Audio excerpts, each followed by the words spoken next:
Grace Hartwell's youngest started crying the moment the gavel hit wood. Not Lily, the baby, was too small to understand. It was Maggie, 5 years old, who knew exactly what was happening.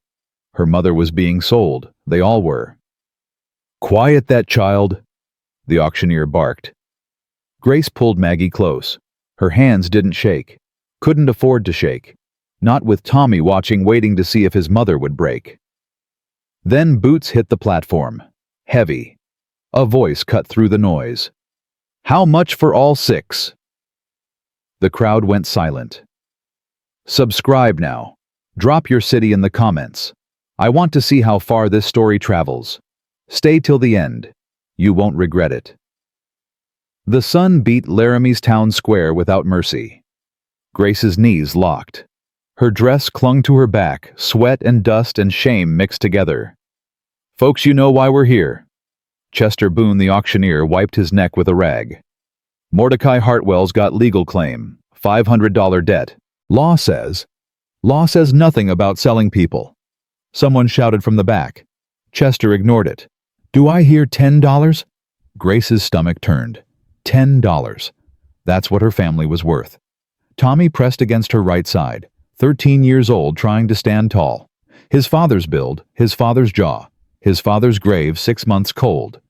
Sarah gripped her left hand. 10-year-old journal clutched under her arm. The girl wrote everything down. Grace didn't want to know what she'd write about today. Benny, 7, stood between them, eyes fixed on the man at the edge of the platform. Mordecai Hartwell. Uncle by marriage, Judas by choice. Maggie buried her face in Grace's skirt, shoulders heaving. And Lily, 18 months old, balanced on Grace's hip. Too heavy. Grace's arms ached. Everything ached. $5, a voice called. Laughter rolled through the crowd. Not kind laughter, the kind that stuck to your skin. Grace lifted her chin. She'd learned something in her father's Philadelphia office back when life made sense. Dignity was a choice. They could take everything else. "Come now," Chester said. "Educated woman. Can read, write cipher numbers." "Then she's overqualified for washing floors," Martha Penrose called out. Grace found Martha's face in the crowd. Last winter, Martha's daughter had been dying. Fever that wouldn't break. Grace had sat up 3 nights using every remedy her father taught her. The girl lived. This was her thanks. "Mama." Maggie's whisper cut deeper than the laughter. "Make them stop." "Can't, baby." "Why not?" "Because the law said women were property. Because her husband's brother had forged debt papers.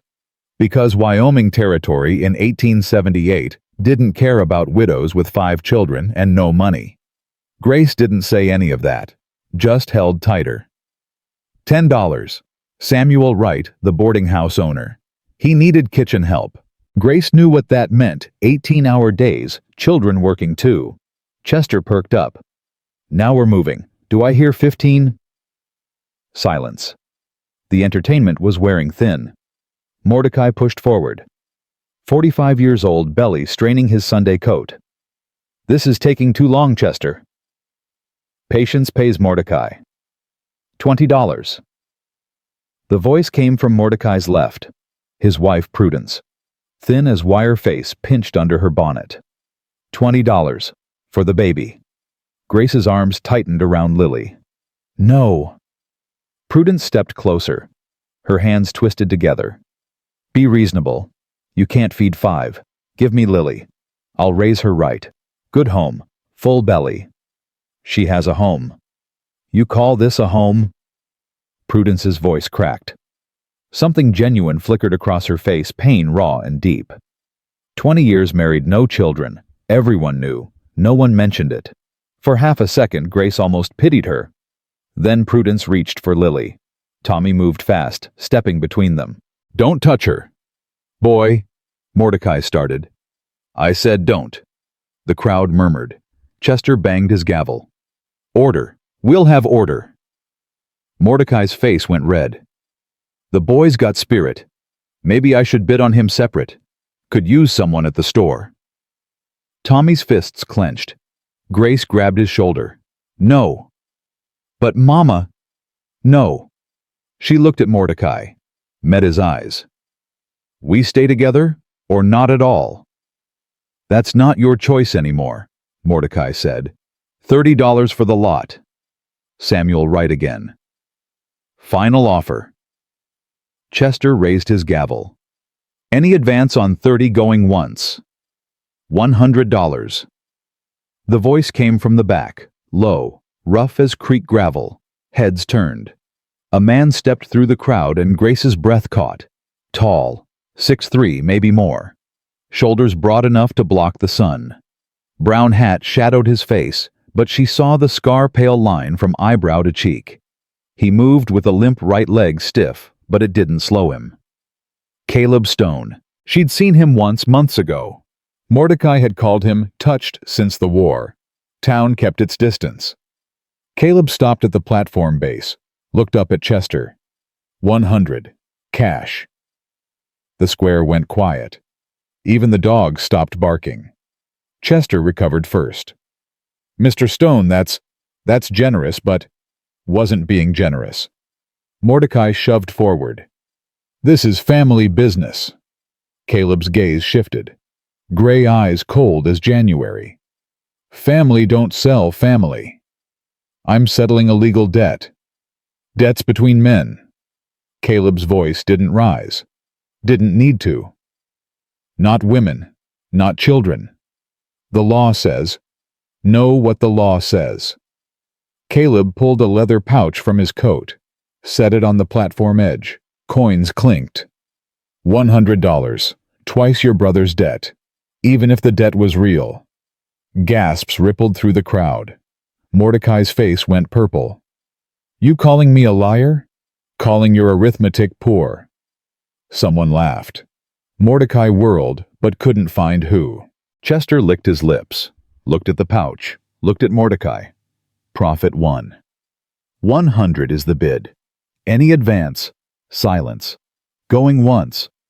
Grace's heart hammered. This stranger, this scarred, limping stranger was buying them, saving them, owning them. Which was it going twice? Tommy's hand found hers. Sarah pressed close. Benny held his breath. The gavel came down. Sold to Mr. Caleb Stone. Caleb climbed the steps slow. His right leg dragged just slightly. Up close, Grace saw more silver, threading his dark hairlines carved deep around his eyes. Mid-30s, maybe. Hard to tell with men who'd lived hard. He stopped 3 feet away, respectful distance. Ma'am? He touched his hat brim. My wagon's out front, if you and the children would come with me. Grace's voice stuck in her throat. She nodded. Mordecai grabbed Caleb's arm. This ain't over. That debt... Caleb looked down at Mordecai's hand on his sleeve. Said nothing. Just looked. Mordecai let go. You want your money? Caleb's voice dropped lower. Come to Stone Creek tomorrow. I'll pay you. He paused. Then you'll leave these folks alone. Permanent. Something in his tone made Mordecai step back.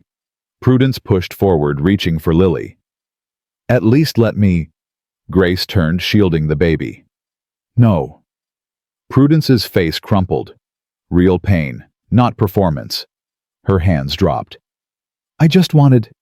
I can't... She didn't finish. Turned away, shoulders shaking. Grace's chest tightened. She knew that pain, the wanting. But Lily was hers. Caleb descended the steps, turned, held up his arms. Children first. Tommy stiffened.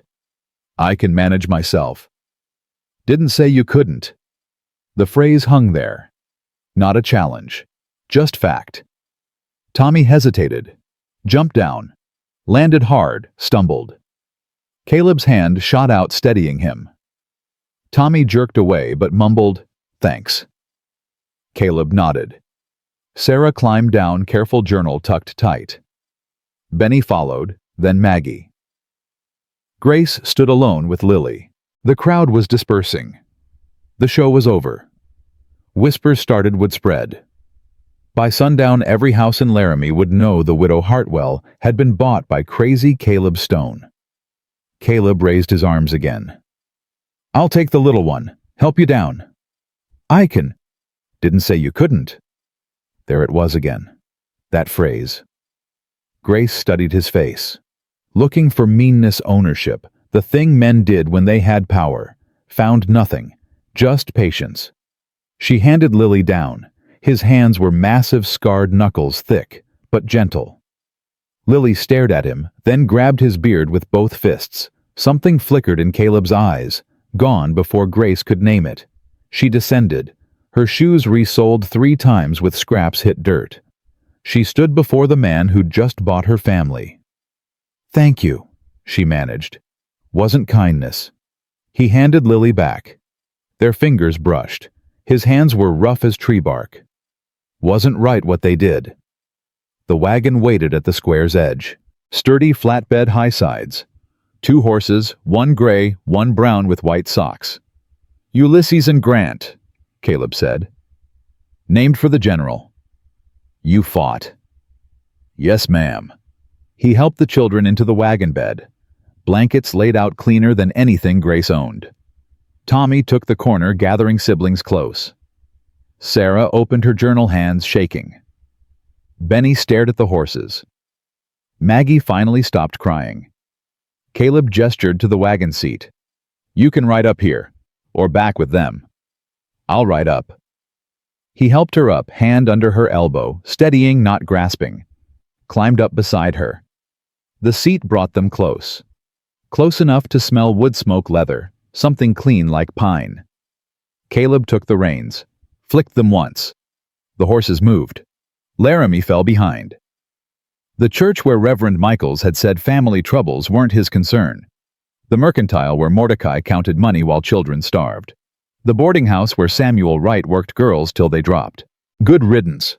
Mr. Stone. Caleb. Caleb. Strange in her mouth.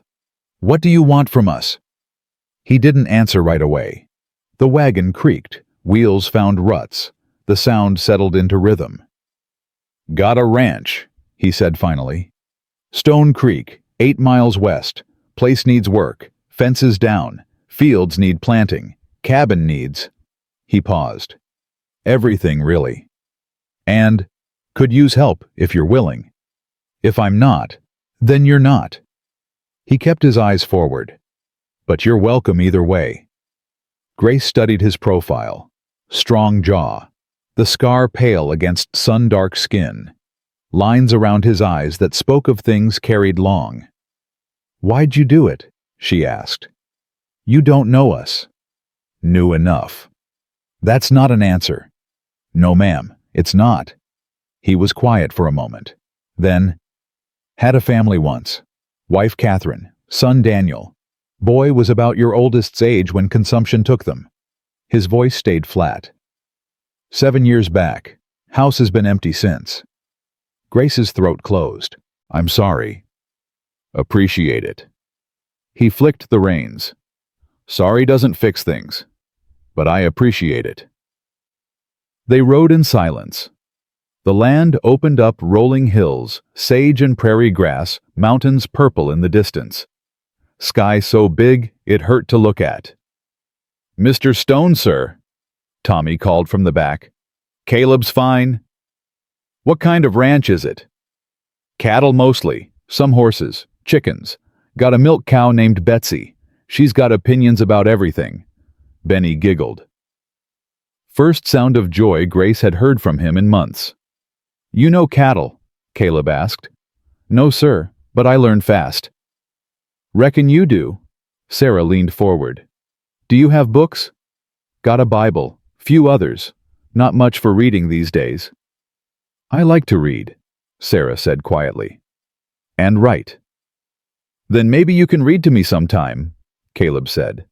"Eyes ain't what they used to be." It was a lie. Grace knew. A kindness dressed as need. Her eyes burned. Lily fussed hungry. Grace draped her shawl, began to nurse. Caleb kept his gaze forward, giving privacy. The wagon rolled on. "There." Caleb pointed. Grace looked up. A cabin sat against a hillside. Creek glittered beside it, catching light. Barn to the left solid. Fences traced green pasture. Cattle grazed. Mountains rose behind it all. Not grand, not fine, but real. "It's not much," Caleb said. "It's enough," Grace whispered. The wagon rolled into the yard. A dog appeared. Shepherd mix gray muzzle barked once. Caleb whistled low. The dog sat. "That's Blue. He's friendly." The children climbed down. Tommy helped the younger ones face tight. Sarah clutched her journal. Benny approached Blue, hand out. Maggie held Grace's skirt. Lily stared at everything. Caleb descended, offered his hand. Grace took it. His grip was firm, warm. For a moment they stood close, close enough that she saw the exact shade of gray in his eyes. "Welcome to Stone Creek," he said. The cabin door opened. A woman stood there. Native Arapaho, Grace guessed. Maybe 50, wearing a simple dress, hair in a long braid. Her face was amused. "About time," the woman said. "Supper's been ready an hour." Caleb's mouth twitched. Might have been a smile. "Grace Hartwell, this is Mary Whitefeather. Helps around the place. Best cook in 3 territories. Mary snorted. "Flattery. You want extra biscuits." Her eyes softened on the children. "Lord Caleb, you brought the whole town." "They ain't the town," Caleb said quietly. "They're family now." Mary's gaze shifted to Grace, assessed her, then nodded. "Well, come on. Food's getting cold, and these babies look half-starved." The children looked to Grace. She nodded. Tommy led them inside. Grace moved to follow. Caleb's voice stopped her. "Mrs. Hartwell." She turned. "You're safe here," he said. "Whatever happens next, whatever you decide, you're safe. All of you." Grace had heard promises before. Her husband had promised to come home from the mines. Mordecai had promised to help after James died. Reverend Michaels had promised God provided. All lies. But something in Caleb's voice, the plain, unvarnished truth of it, made her want to believe. "Thank you," she whispered. "Wasn't kindness," he said again. Then he limped toward the barn, leaving Grace in the yard as sunset lit the mountains on fire. Inside, warmth hit her like a wave. A hearth dominated one wall, fire crackling. Table in the center, scarred but solid. Stairs led to a loft. Shelves lined with jars, beans, corn preserves. The air smelled like wood smoke and cornbread and safety. The children stood frozen, uncertain. Mary ladled stew into bowls. "Sit, all of you." They sat. Grace took the end chair. Her children crowded the table, too many for the space, but no one complained. Mary set bowls in front of them. "Eat." Tommy picked up his spoon, stopped, looked at Grace. "Go ahead," she said. He ate. They all did. Ravenous. Grace watched them shovel stew-tier bread, drink water, like it was the first they'd had in weeks. It nearly was. Mary set a bowl in front of Grace. "You too." Grace picked up the spoon, tasted it, salt, pepper, beef that melted on her tongue, potatoes soft as butter, carrots sweet as spring. Something broke in her chest. Not grief, not shame, relief. She bowed her head. Tears came hot and fast, silent. Her shoulders shook. "Mama." Sarah's voice small and scared. Grace looked up, wiped her eyes. "I'm fine, baby. I'm fine." "You're crying." "Sometimes people cry when they're happy," Mary said quietly. "Your mama's had a hard day. Let her be." The children ate. Grace tried, managed a few bites. Her stomach had forgotten how to handle real food. When they finished, Mary pointed to the loft. "You children sleep up there. Quilts are clean. Chamber pot in the corner, boys use the outhouse, but not after dark. Too many critters." Tommy stood. "What about Mama?" "Your mama gets the bed." Mary gestured to a small room off the main floor. "Mr. Stone sleeps out here." "Where?" Tommy looked around. "Chair by the fire, same as always." Grace's throat tightened. "I can't take his bed." Ain't about can or can't, Mary said. It's what's happening. Now get those little ones upstairs before they fall asleep in their bowls. Grace herded them up. The loft was small but clean. 2 quilts spread on the floor, thick and warm. She tucked them in, Tommy protesting he was too old. Sarah already half asleep. Benny yawning, Maggie clutching her hand. Mama, Maggie whispered. Are we staying? I think so, baby. Is the man nice? Grace thought of Caleb's hands gentle with Lily, his voice stating facts without judgment, his limp, his scar, his gray eyes that held grief like stones. Yes, she said. I think he is. Good. Maggie's eyes closed. Grace kissed each forehead, descended the stairs. Mary was cleaning. Grace moved to help. No, Mary said. You sit. You should sit. Grace sat. Mary worked in silence, efficient. The door opened. Caleb entered, smelling of horses and hay. He looked at Grace, at Mary. They settled. Asleep already, Mary said. Worn clean through. Caleb nodded, poured himself coffee from the pot on the hearth, stood drinking it back to them. Mary dried her hands. I'm heading home. See you tomorrow. Mary, Grace started. Don't thank me yet, Mary said. You haven't tasted my breakfast. She smiled brief warm. Then she was gone. Grace sat alone with the man who'd bought her. Caleb finished his coffee, set the cup down. You can have the bed long as you need it. Where will you sleep? Here's fine. He gestured to the chair by the fire. Slept worse places. The war. The war. After the war. Before the war, come to think of it. He pulled off his hat, set it on the table. His hair was dark silver at the temples. You need anything, I'll be right here. Mr. Stone? Caleb. Caleb. She stood, faced him. What do you want from me? He met her eyes. Didn't flinch, didn't look away.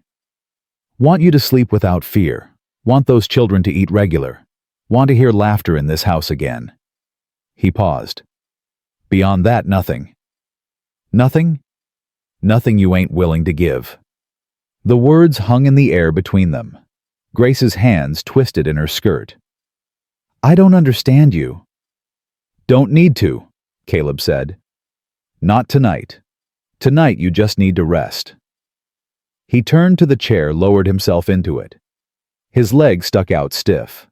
He closed his eyes. Dismissed. Not cruel. Just done. Grace retreated to the small room. The bed was narrow, the mattress thin, but clean. The quilts smelled like sage. She lay down, stared at the ceiling beams. Listened to her children breathe in the loft above. Listened to the fire crackle. Listened to Caleb's breathing slow and steady in the chair. 7 years, he'd said. 7 years alone in this cabin. Now filled with strangers. Grace closed her eyes. Tomorrow would bring questions. Tomorrow would bring Mordecai demanding payment. Tomorrow would bring reality. But tonight, she was safe. Her children were safe. That was enough. In the main room, Caleb sat with eyes closed, but he wasn't sleeping. Couldn't sleep.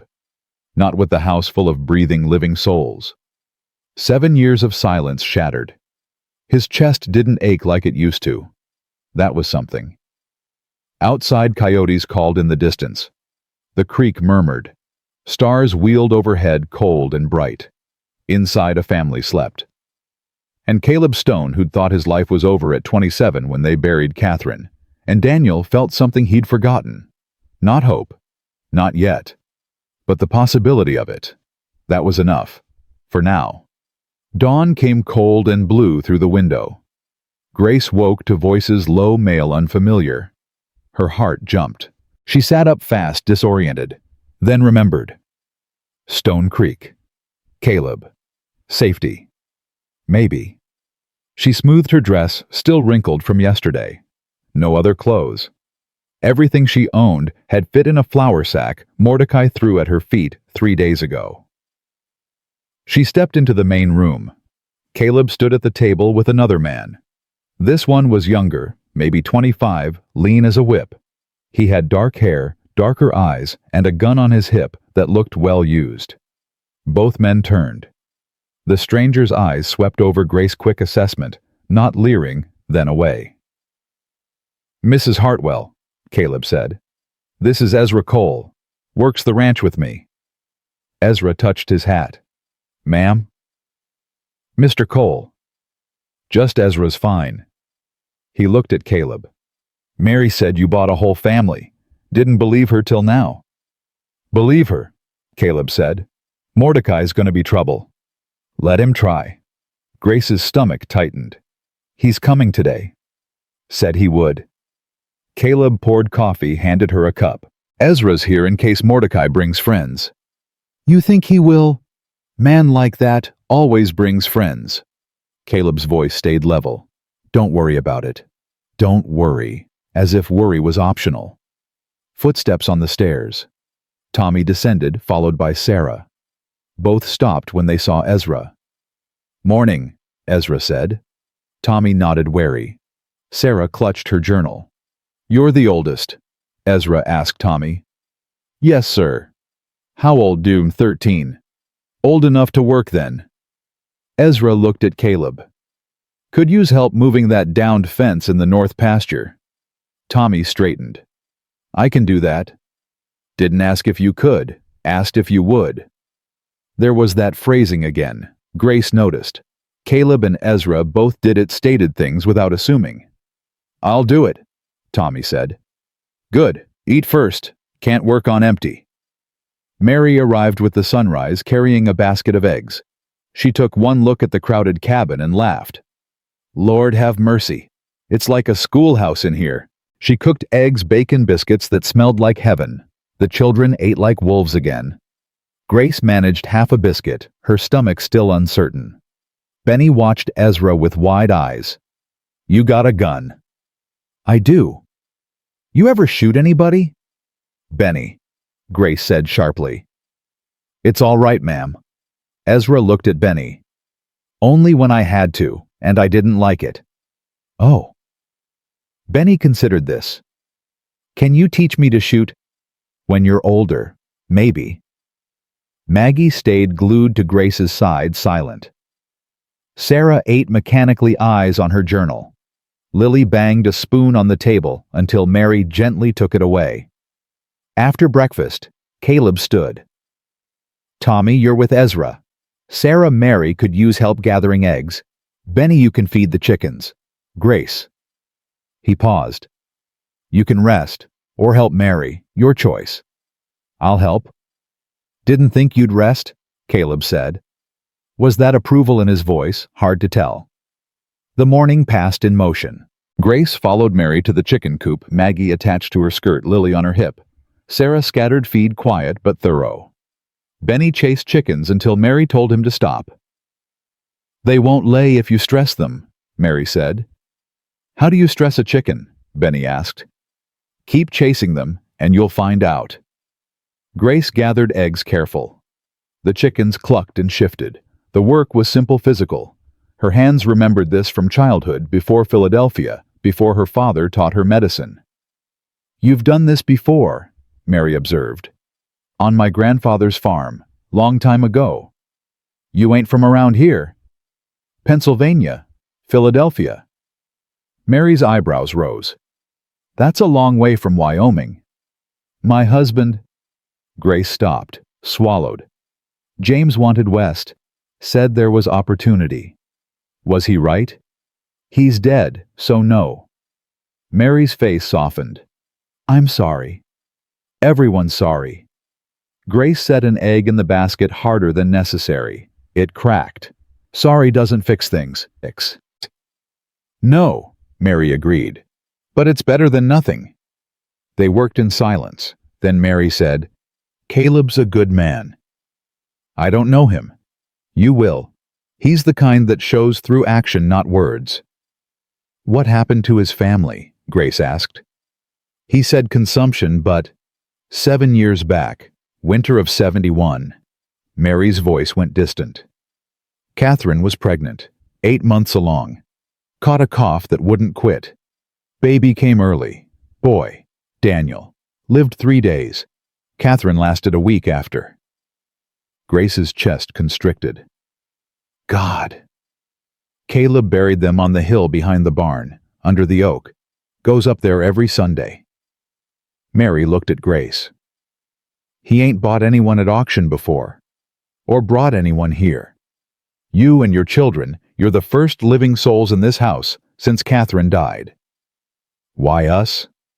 You'd have to ask him. Mary smiled slightly. Good luck getting a straight answer. A shout from the yard interrupted them. Male voices raised. Grace's blood went cold. Mordecai. She ran toward the house, children behind her, rounded the corner and stopped. 3 men on horses, Mordecai in the center face, red already. On his right, a younger man, his son Jacob, maybe 19. On his left, someone Grace didn't recognize. Big, mean-looking. Caleb stood in the yard, thumbs hooked in his belt. Ezra leaned against the barn, relaxed. But his hand was near his gun. Tommy stood behind Caleb, fists clenched.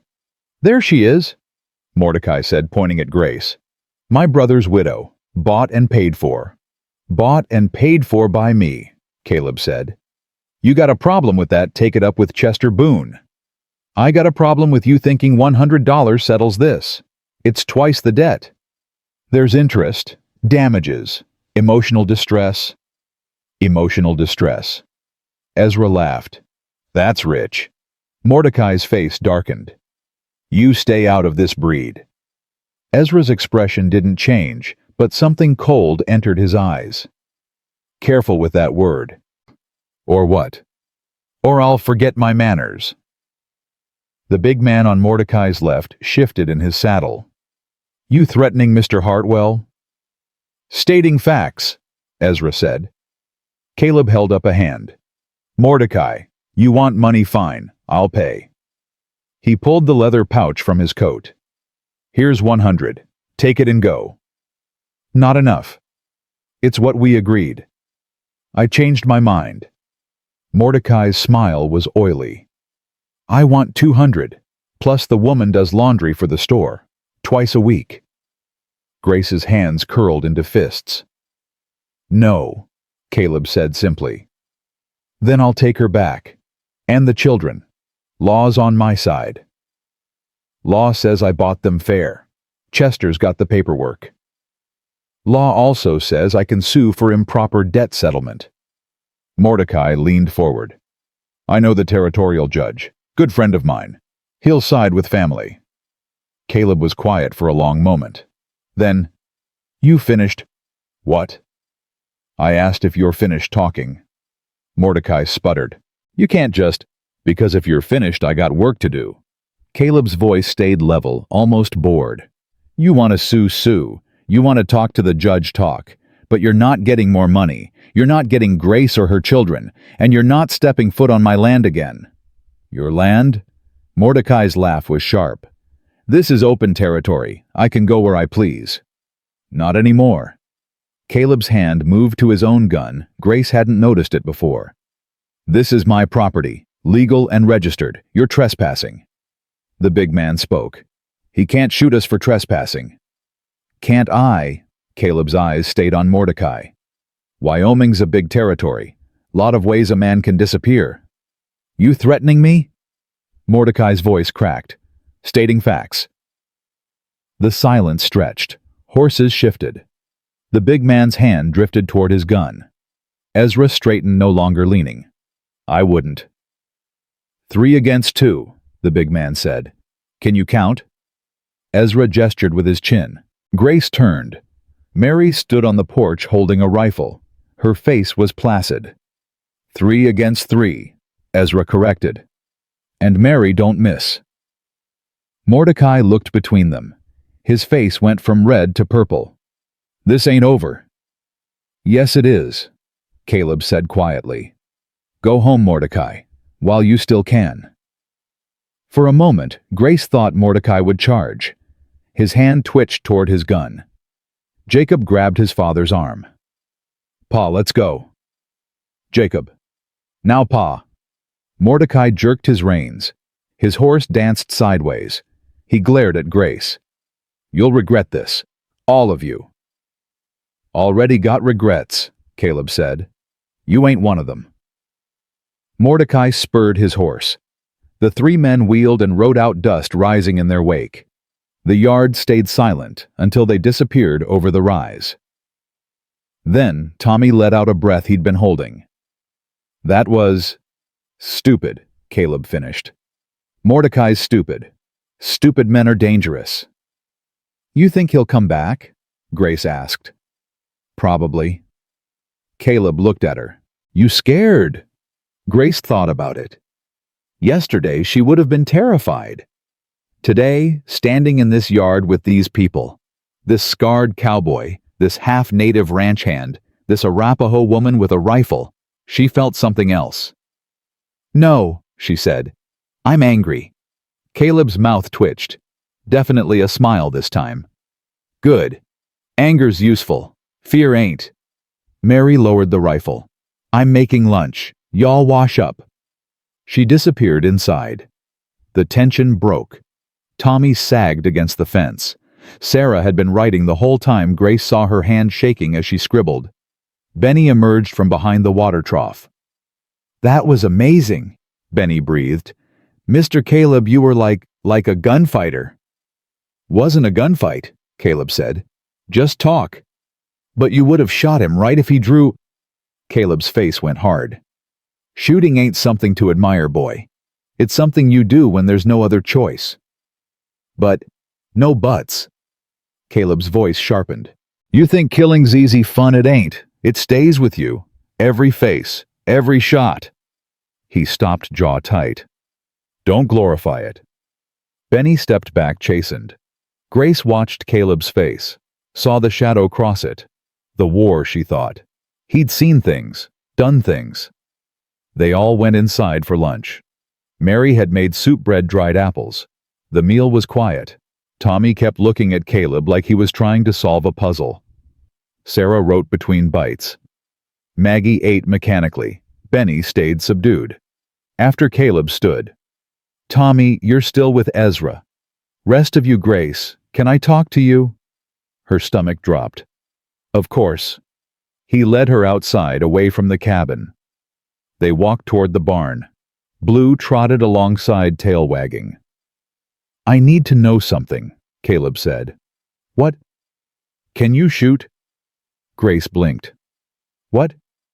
"A gun. Can you shoot one?" Yes. My father taught me. For snakes mostly. But I'm not good enough. I'll get you a rifle. Keep it in the house." He stopped, faced her. "Mordecai's not done. He'll come back probably when I'm out in the fields. I need to know you can protect yourself and the children." Grace's mouth went dry. "You really think he'd—" "Don't know what he'd do. Rather not find out." Caleb's eyes searched hers. "This ain't Philadelphia. Out here, law's what you make it. You need to be ready." "I don't want to shoot anyone." "Neither do I. But wanting and doing are different things." He paused. "I won't let anyone hurt you or your children. But I can't be everywhere. So you need to be able to protect them when I can't." Grace's hands trembled. She clasped them together. "All right. All right. Yes. Teach me." Something shifted in Caleb's expression. Respect, maybe. "Tomorrow. After chores. Ezra'll show you." "Not you." "I'm not patient enough for teaching." He turned back toward the cabin. "Ezra is." They walked in silence. Then Grace said, "Thank you, for this morning, for standing up to Mordecai." "Wasn't for you." She stopped. "What?" Caleb stopped too, but didn't turn. "Wasn't for you," he repeated. "Was for me. I'm tired of men like Mordecai thinking they own the world. Still, thank you." He nodded once, kept walking. Grace stood there watching him limp toward the barn. This man was a puzzle. Hard edges, soft center. Or maybe the opposite. She couldn't tell yet. The afternoon passed in work. Grace helped Mary wash clothes in the creek. The water was freezing, but Grace welcomed the cold. It matched her hands, which hadn't stopped shaking since Mordecai left. "He'll come back," Mary said, scrubbing a shirt. "I know. And next time he'll bring more men." "I know that too." Mary looked at her. "You scared?" "Terrified," Grace admitted. "But I can't show it. Not to the children." "They already know." Mary wrung out the shirt. "Children always know." That night, Grace lay in the small bed listening. The house settled around her, creaks and sighs, normal sounds. But her ears strained for hoofbeats, shouts, gunfire. Nothing came. She finally slept near dawn and woke to Lily crying. Stumbled into the main room. Caleb was already there, heating water over the fire. "She's teething," Grace said, taking Lily from the makeshift cradle Caleb had fashioned from a drawer. Mary left willow bark for the pain. He gestured to the table. Grace mixed the bark in water, gave it to Lily on a cloth to suck. The baby quieted, hiccuping. "You didn't sleep," Caleb observed. "Neither did you." "I don't sleep much anymore." They stood in the dim pre-dawn light, the fire crackling between them. Lily dozed against Grace's shoulder. "Can I ask you something?" Grace said. "You can ask." "Why'd you really buy us?" Caleb was quiet so long, Grace thought he wouldn't answer. Then, "Saw my son. In your Tommy." Grace's breath caught. "Same age. Same look in his eyes, like the world's against him, but he's gonna fight anyway." Caleb's voice roughened. "Daniel had that look, day he was born. Nurse said he wouldn't make it, lungs too weak, but he fought. 3 days of fighting." He stopped. "Lost anyway." "I'm sorry," Grace whispered. "When I saw Tommy standing there, fists up, trying to protect you all." Caleb shook his head. "Couldn't walk away. Wouldn't have been right. So it was for Tommy. For him. For all of you. For me." He finally looked at her. "Selfish, maybe, but honest." "It's not selfish." "Ain't it?" His smile was bitter. "I bought you because I was lonely. That's the truth.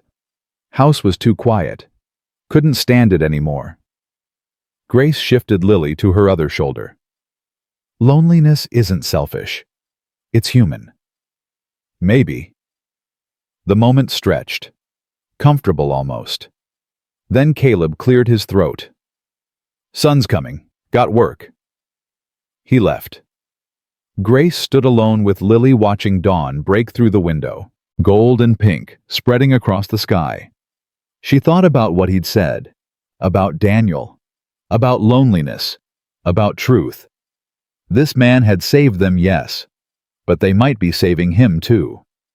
The thought settled warm in her chest. The next 3 days passed in rhythm. Work from dawn to dusk. Grace learned the routines: feeding chickens, milking Betsy the opinionated cow, washing, cooking, mending. Her hands blistered, then hardened. Her body ached, then strengthened.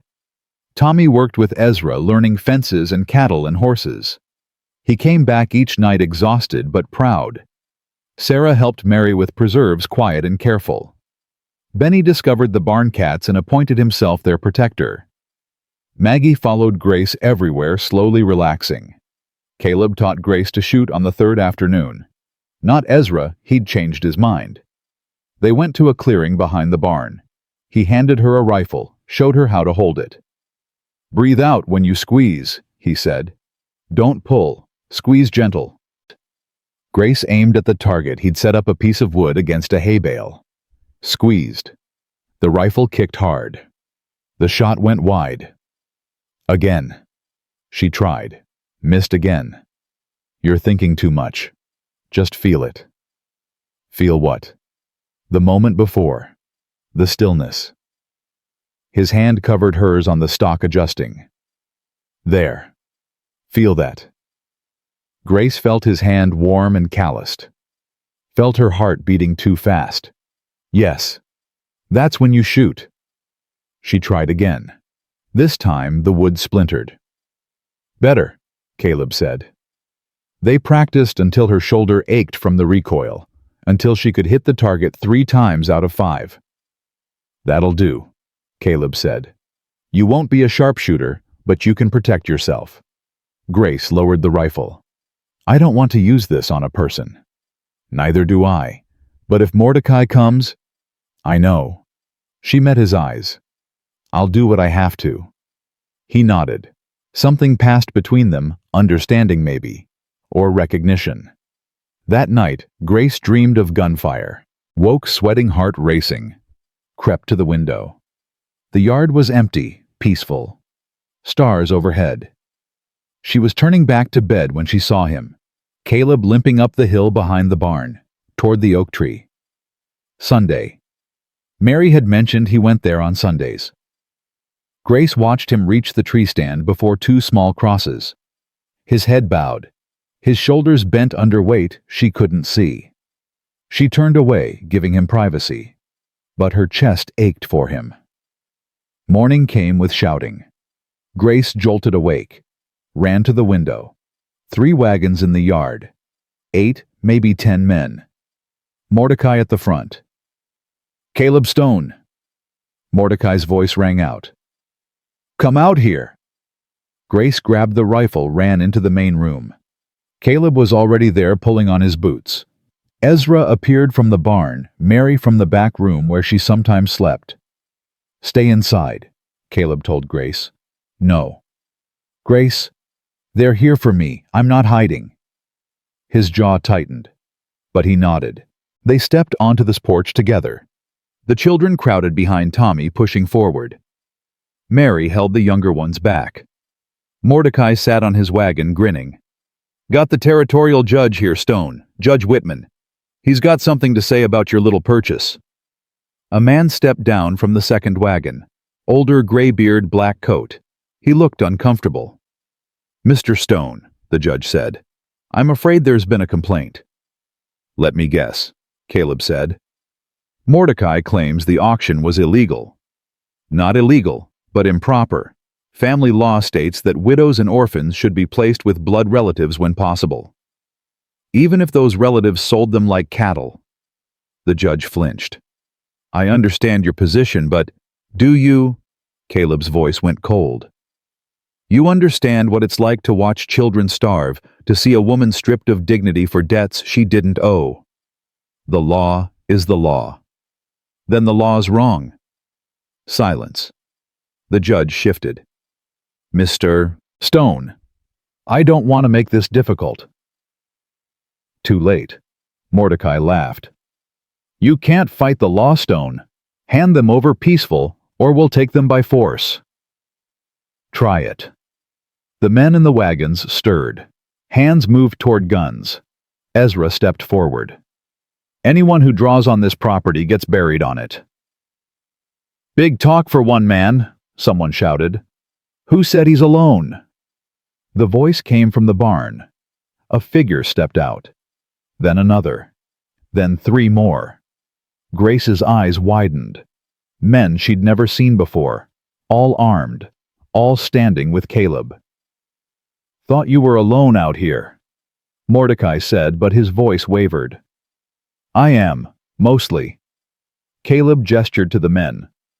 These are my neighbors, ranchers from up north. Heard there might be trouble. Came to help. It was a lie, had to be. But the men stood solid, rifles ready. The judge cleared his throat. Mr. Stone, this doesn't change the law. Then arrest me. Caleb spread his arms. But you're not taking them. Caleb. Grace stepped forward. No. He didn't look at her. You're not going back to him. None of you.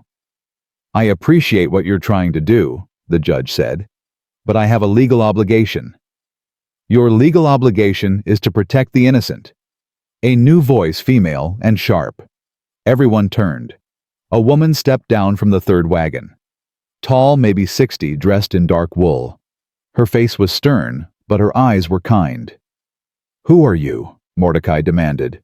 Rebecca Thornton, territorial advocate for women and children. She looked at the judge. You didn't think I'd hear about this Whitman you're slipping? The judge paled. Mrs. Thornton, this is a family matter. This is an abduction matter. Rebecca pulled papers from her bag. I have statements here from 3 witnesses in Laramie, all stating that Mordecai Hartwell forced his brother's widow onto an auction block under false debt claims. False, Mordecai sputtered. I have papers. Forged papers. Rebecca's voice cut like glass. Your handwriting, Mordecai, not your brother's. I had them analyzed. The yard went dead silent. Grace's hands shook. You mean the debt wasn't real? Oh, there was a debt? $50, not $500. Rebecca looked at Caleb. You paid twice what was actually owed Mr. Stone. Caleb said nothing. His face was stone. Mordecai's was purple. That's a lie. The judge saw the papers. The judge saw what you showed him. Rebecca turned to Whitman. Which makes you complicit, unless you admit you didn't verify the documents. The judge's mouth opened. Closed. I assumed they were legitimate. You assumed wrong. Rebecca gestured to the men in the wagons. These people need to leave, now, before I file formal charges against Mordecai for fraud and attempted kidnapping. You can't? Mordecai started. I can, and I will. You have 5 minutes to clear this property. Mordecai looked at the judge. The judge looked at his boots. This ain't over, Mordecai hissed. Yes, it is, Rebecca said. And if you come near this family again, I'll personally ensure you spend the next 10 years in territorial prison. Are we clear? Mordecai's face worked. Then he jerked his reins. Let's go. The wagons turned. The men followed. Within minutes, the yard was empty except for Rebecca the judge and Caleb's mysterious neighbors. Rebecca approached Grace. Mrs. Hartwell, are you and your children safe here? Grace looked at Caleb, at the cabin, at her children huddled together but unharmed. Yes, she said. We're safe. And you wish to remain? I do. Rebecca nodded. Then I'll file the paperwork. The auction sale will be voided, and you'll be granted independent status as a widow with dependent children. Mordecai will have no legal claim. Thank you, Grace whispered. Rebecca smiled brief warm. Thank Mr. Stone. He's the one who sent for me. Grace turned to Caleb. You sent for her. 2 days ago. Ezra rode to Cheyenne. He shrugged. Figured the law might listen to someone official. But how did you know about the forged papers? Didn't. But I knew Mordecai was a liar.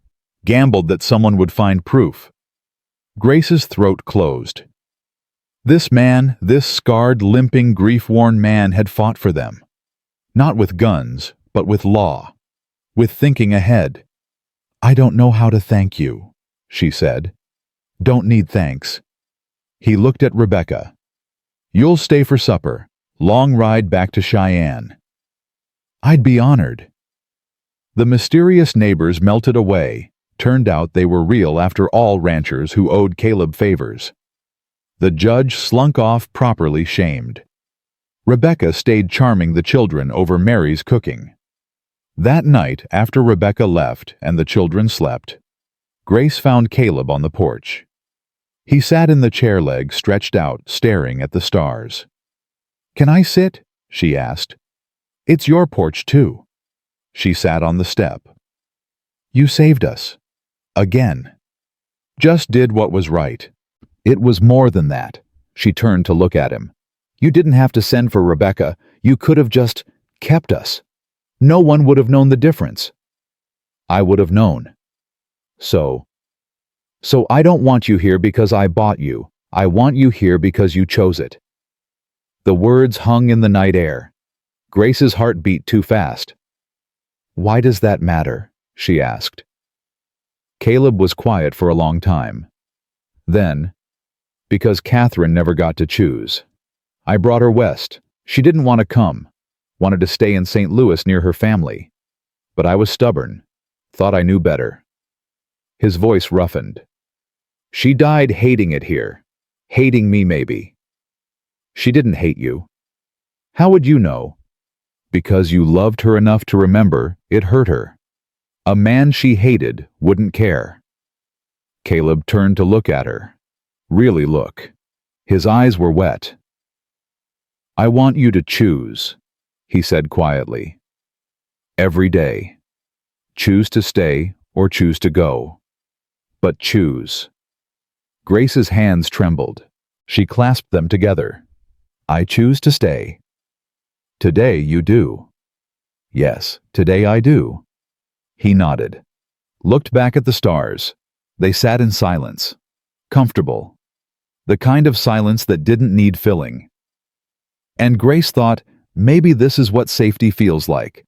Not the absence of danger, but the presence of choice. The thought settled warm in her chest. Like hope. The morning after Rebecca left, Grace woke to find Caleb already gone. His bedroll by the fire was folded neat coffee pot still warm on the hearth. She poured herself a cup, hands steady for the first time in weeks. Tommy clattered down the stairs, Sarah behind him. Both stopped when they saw her. Where's Mr. Stone? Tommy asked. Out working, I imagine. Can I go help him? Grace studied her son. He'd grown taller in just these few days, or maybe he was just standing straighter. Did he ask for help? No, ma'am, but I want to learn. Then go ask him. Tommy was out the door before she finished speaking. Sarah lingered, journal pressed to her chest. What is it, sweetheart? Mama, are we really staying forever? Grace set down her cup, knelt to meet Sarah's eyes. Do you want to stay? Sarah nodded, quick and certain. Then yes, we're staying. What if Uncle Mordecai comes back? He won't. Grace said it firm, believing it. And if he does, we're ready this time. Sarah's shoulders loosened. She opened her journal, showed Grace a page. The handwriting was careful, precise. I've been writing everything down, so I don't forget. Grace read the first line. The day Mama was saved by a cowboy with kind eyes. Her throat tightened. That's beautiful, baby. I want to remember the good parts, Sarah whispered. There's been so many bad parts. Grace pulled her close. Then we'll make more good parts, starting today. The day unfolded in work and small discoveries. Benny found a nest of field mice in the barn and brought them to Mary, who shrieked and chased him with a broom. Maggie laughed first, real laugh Grace had heard from her in months. Lily learned to clap and did it constantly, proud of herself. Grace worked alongside Mary in the garden, pulling weeds from between potato plants. The soil was rich, dark, different from Philadelphia's hard-packed city dirt. You're good at this, Mary observed. My grandfather taught me, before he died. You miss him. Every day. Grace sat back on her heels. He would have liked it here. The space. The quiet. Ain't always quiet, Mary grinned. Wait till winter. Wind howls like the devil himself. I'm not afraid of wind. Good. You'll need that stubbornness. They worked in comfortable silence. Then Mary said, Caleb's different since you came. Grace's hands stilled. Different how? Lighter. He smiles more. Well, he doesn't smile exactly. But his face ain't so tight all the time. Mary pulled a particularly stubborn weed. 7 years he's been alone up here. Ezra and me, we help, but we ain't family. We can't fill that hole Catherine and Daniel left. I'm not trying to fill anything. Didn't say you were. But you are, whether you mean to or not. Mary looked at her. And he's filling something for you, too. Admit it. Grace's cheeks warmed. He saved us. I'm grateful. That all? What else would it be? Mary's smile was knowing. Give it time. You'll figure it out. That afternoon, Grace found Caleb in the north pasture mending fence with Tommy. They worked in rhythm, Caleb holding posts steady while Tommy hammered. The boy's face was red with effort and pride. "He's a hard worker," Caleb said when Grace approached. "His father was too." "Tell me about him. Your husband." Grace hadn't expected the question. She watched Tommy hammer another nail, buying time. "James was good, kind, dreamed big. Too big, maybe." "How so?" "Thought we could strike it rich in the mines. Left Philadelphia with promises of gold, silver, a better life." She swallowed hard. "Got a cave-in instead." Caleb's jaw tightened. "I'm sorry. Everyone's sorry." She echoed her earlier words to Mary. "But James made his choice, and I made mine by following him." "You regret it." Grace looked at Tommy, strong and capable despite everything. At the mountains rising purple in the distance. At the endless sky. "No," she said, surprised to mean it. "I regret losing him, but not coming west." "Good." Caleb handed Tommy another nail. Then something worthwhile came from it. That night, Prudence arrived alone. Grace was washing dishes when she heard the wagon. Her stomach dropped. She grabbed the rifle from beside the door, hard pounding. But it was just Prudence. No Mordecai. No men with guns. Caleb met her in the yard, Ezra appearing from the barn like a shadow. Grace stepped onto the porch, rifle lowered but ready. Prudence climbed down from the wagon, moving slow. She looked smaller than Grace remembered, older, tired. "I'm not here to cause trouble," Prudence said. "Then why are you here?" Caleb's voice was flat. "To talk to Grace. Just her, please." Grace looked at Caleb. He nodded once. She set the rifle inside, came down the steps. 5 minutes, Caleb said to Prudence. "Then you leave." Prudence nodded, grateful. Grace led her away from the cabin toward the creek where they couldn't be overheard. They stood on the bank, water rushing between them and the rest of the world. "I'm sorry," Prudence said. Her voice cracked. "For everything. The auction. Trying to take Lily. All of it." Grace said nothing. Just waited. "Mordecai. He's not a good man. I know that. I've always known."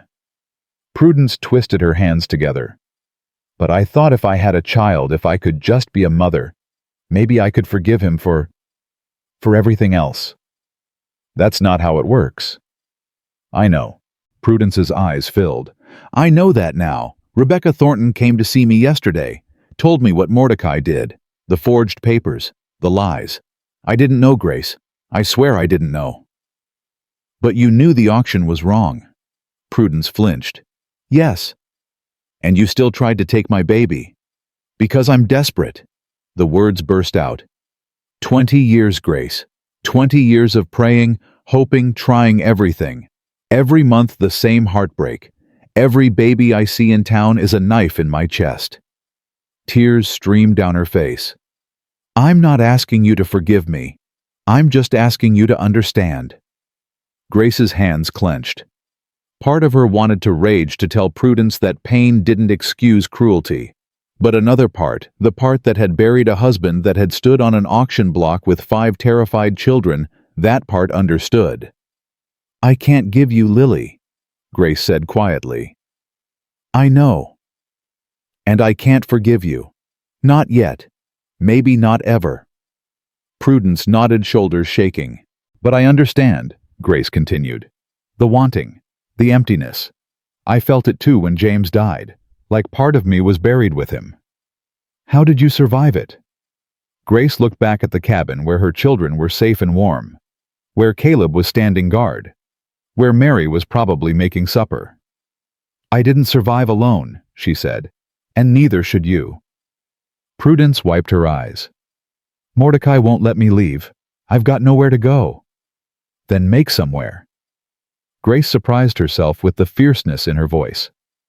"You're not powerless, Prudence. You just choose to be." Prudence stared at her. Then slowly she nodded. "You're right. Will you be safe going back to him?" "For now. He's too angry at you and Caleb to notice me." Prudence moved toward her wagon. "But I'm going to leave him. Soon. I just wanted you to know I'm sorry. truly. She climbed up, took the reins. Grace watched her drive away, feeling something she hadn't expected. Pity, and a strange kind of hope. Caleb appeared beside her. What did she want? To apologize. You believe her? Grace thought about Prudence's tears, the defeat in her shoulders. Yes, I think I do. You're kinder than I'd be. No, just tired of carrying hate. She looked at him. Aren't you? Caleb's expression shifted. Every day. That night, Grace couldn't sleep. She heard Caleb moving in the main room, restless as she was. Finally, she got up. He sat by the fire, whittling something. Didn't look up when she entered. Can't sleep? He asked. Too much thinking. I know that feeling. Grace sat on the floor near his chair, drawing her knees up. What are you making? He showed her. A small horse carved from pine. The detail was extraordinary mane, flowing legs in mid-gallop. That's beautiful. It's for Benny. He's been asking about horses. Caleb's knife moved in small, precise strokes. Figured this might tide him over till he's old enough to ride. Grace's chest ached. You're good with them, the children. Doesn't come natural, just trying. That's more than most men do. Caleb was quiet. Then, I wanted to be a father, with Catherine. We tried for years before she finally conceived. When Daniel was born, his voice caught. 3 days. That's all I got. 3 days of being someone's father. You're someone's father now, Grace said softly. Not by blood, but Tommy looks up to you. Benny follows you everywhere. Even Sarah watches you when she thinks no one's looking. That's different. Is it? Caleb set down the carving, looked at her. Yes, because they're not mine. They're yours. And one day you might choose to leave, take them somewhere better, and I'll be alone again. Is that what you're afraid of? I'm not afraid. Liar. The word hung between them. Caleb's jaw worked. Then he laughed, short, bitter. Yeah, all right. I'm terrified. Of us leaving. Of caring again. Of letting myself hope this could be. He stopped, shook his head. Doesn't matter. It does matter. Grace leaned forward. Caleb, I'm not going anywhere. I told you I chose to stay. You said you chose to stay today. Tomorrow might be different. Then I'll choose again tomorrow. And the day after that. She reached out, almost touched his hand, then stopped. I'm tired of running, of being afraid. This place, you marry Ezra, this ranch, it's the first time I've felt safe since James died. Safe isn't love, Caleb said quietly. Grace's breath caught. I didn't say it was. But it could be, someday, if... He stood abruptly, upsetting the chair. I'm saying this wrong. Then say it right. He turned, faced her. His eyes were storm gray, intense. I bought you at auction. Worst possible way to start anything. But these past weeks, watching you with the children, watching you work, watching you stand up to Mordecai, Grace, you're the strongest person I've ever met. And Caleb. Grace stood too. They were close now, close enough to touch. Just say it. I'm falling in love with you. The words came out rough, like they hurt. And I know that's wrong. No, I've got no right, but it's true. Grace's heart hammered against her ribs. You think you've got no right? I bought you. You saved me. There's a difference. Is there? Yes. She took his hand. His fingers closed around hers, warm and calloused. And for what it's worth, I'm falling too. Caleb went very still.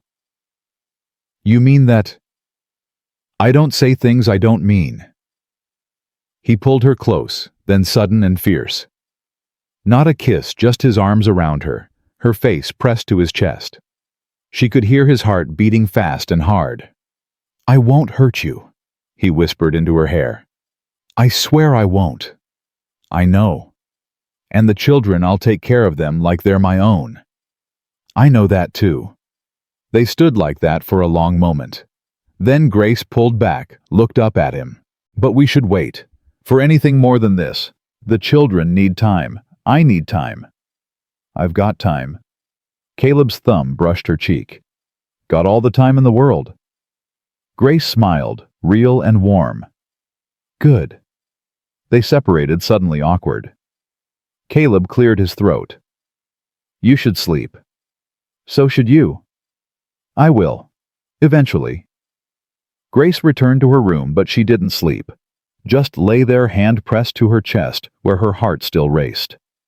She was falling in love with a scarred cowboy who carved horses for children and faced down mobs without flinching, who buried his family under an oak tree and carried grief like stones in his pockets. And somehow, impossibly, that felt right. The next morning brought trouble of a different kind. Tommy burst into the cabin at dawn, breathless. Mr. Caleb, the cattle, someone's driven off half the herd. Caleb was on his feet instantly. How many? By 20, maybe more. Found the fence cut in the north pasture. Damn. Caleb grabbed his gun belt. Ezra? Ezra appeared from the barn, already saddled. Saw the tracks.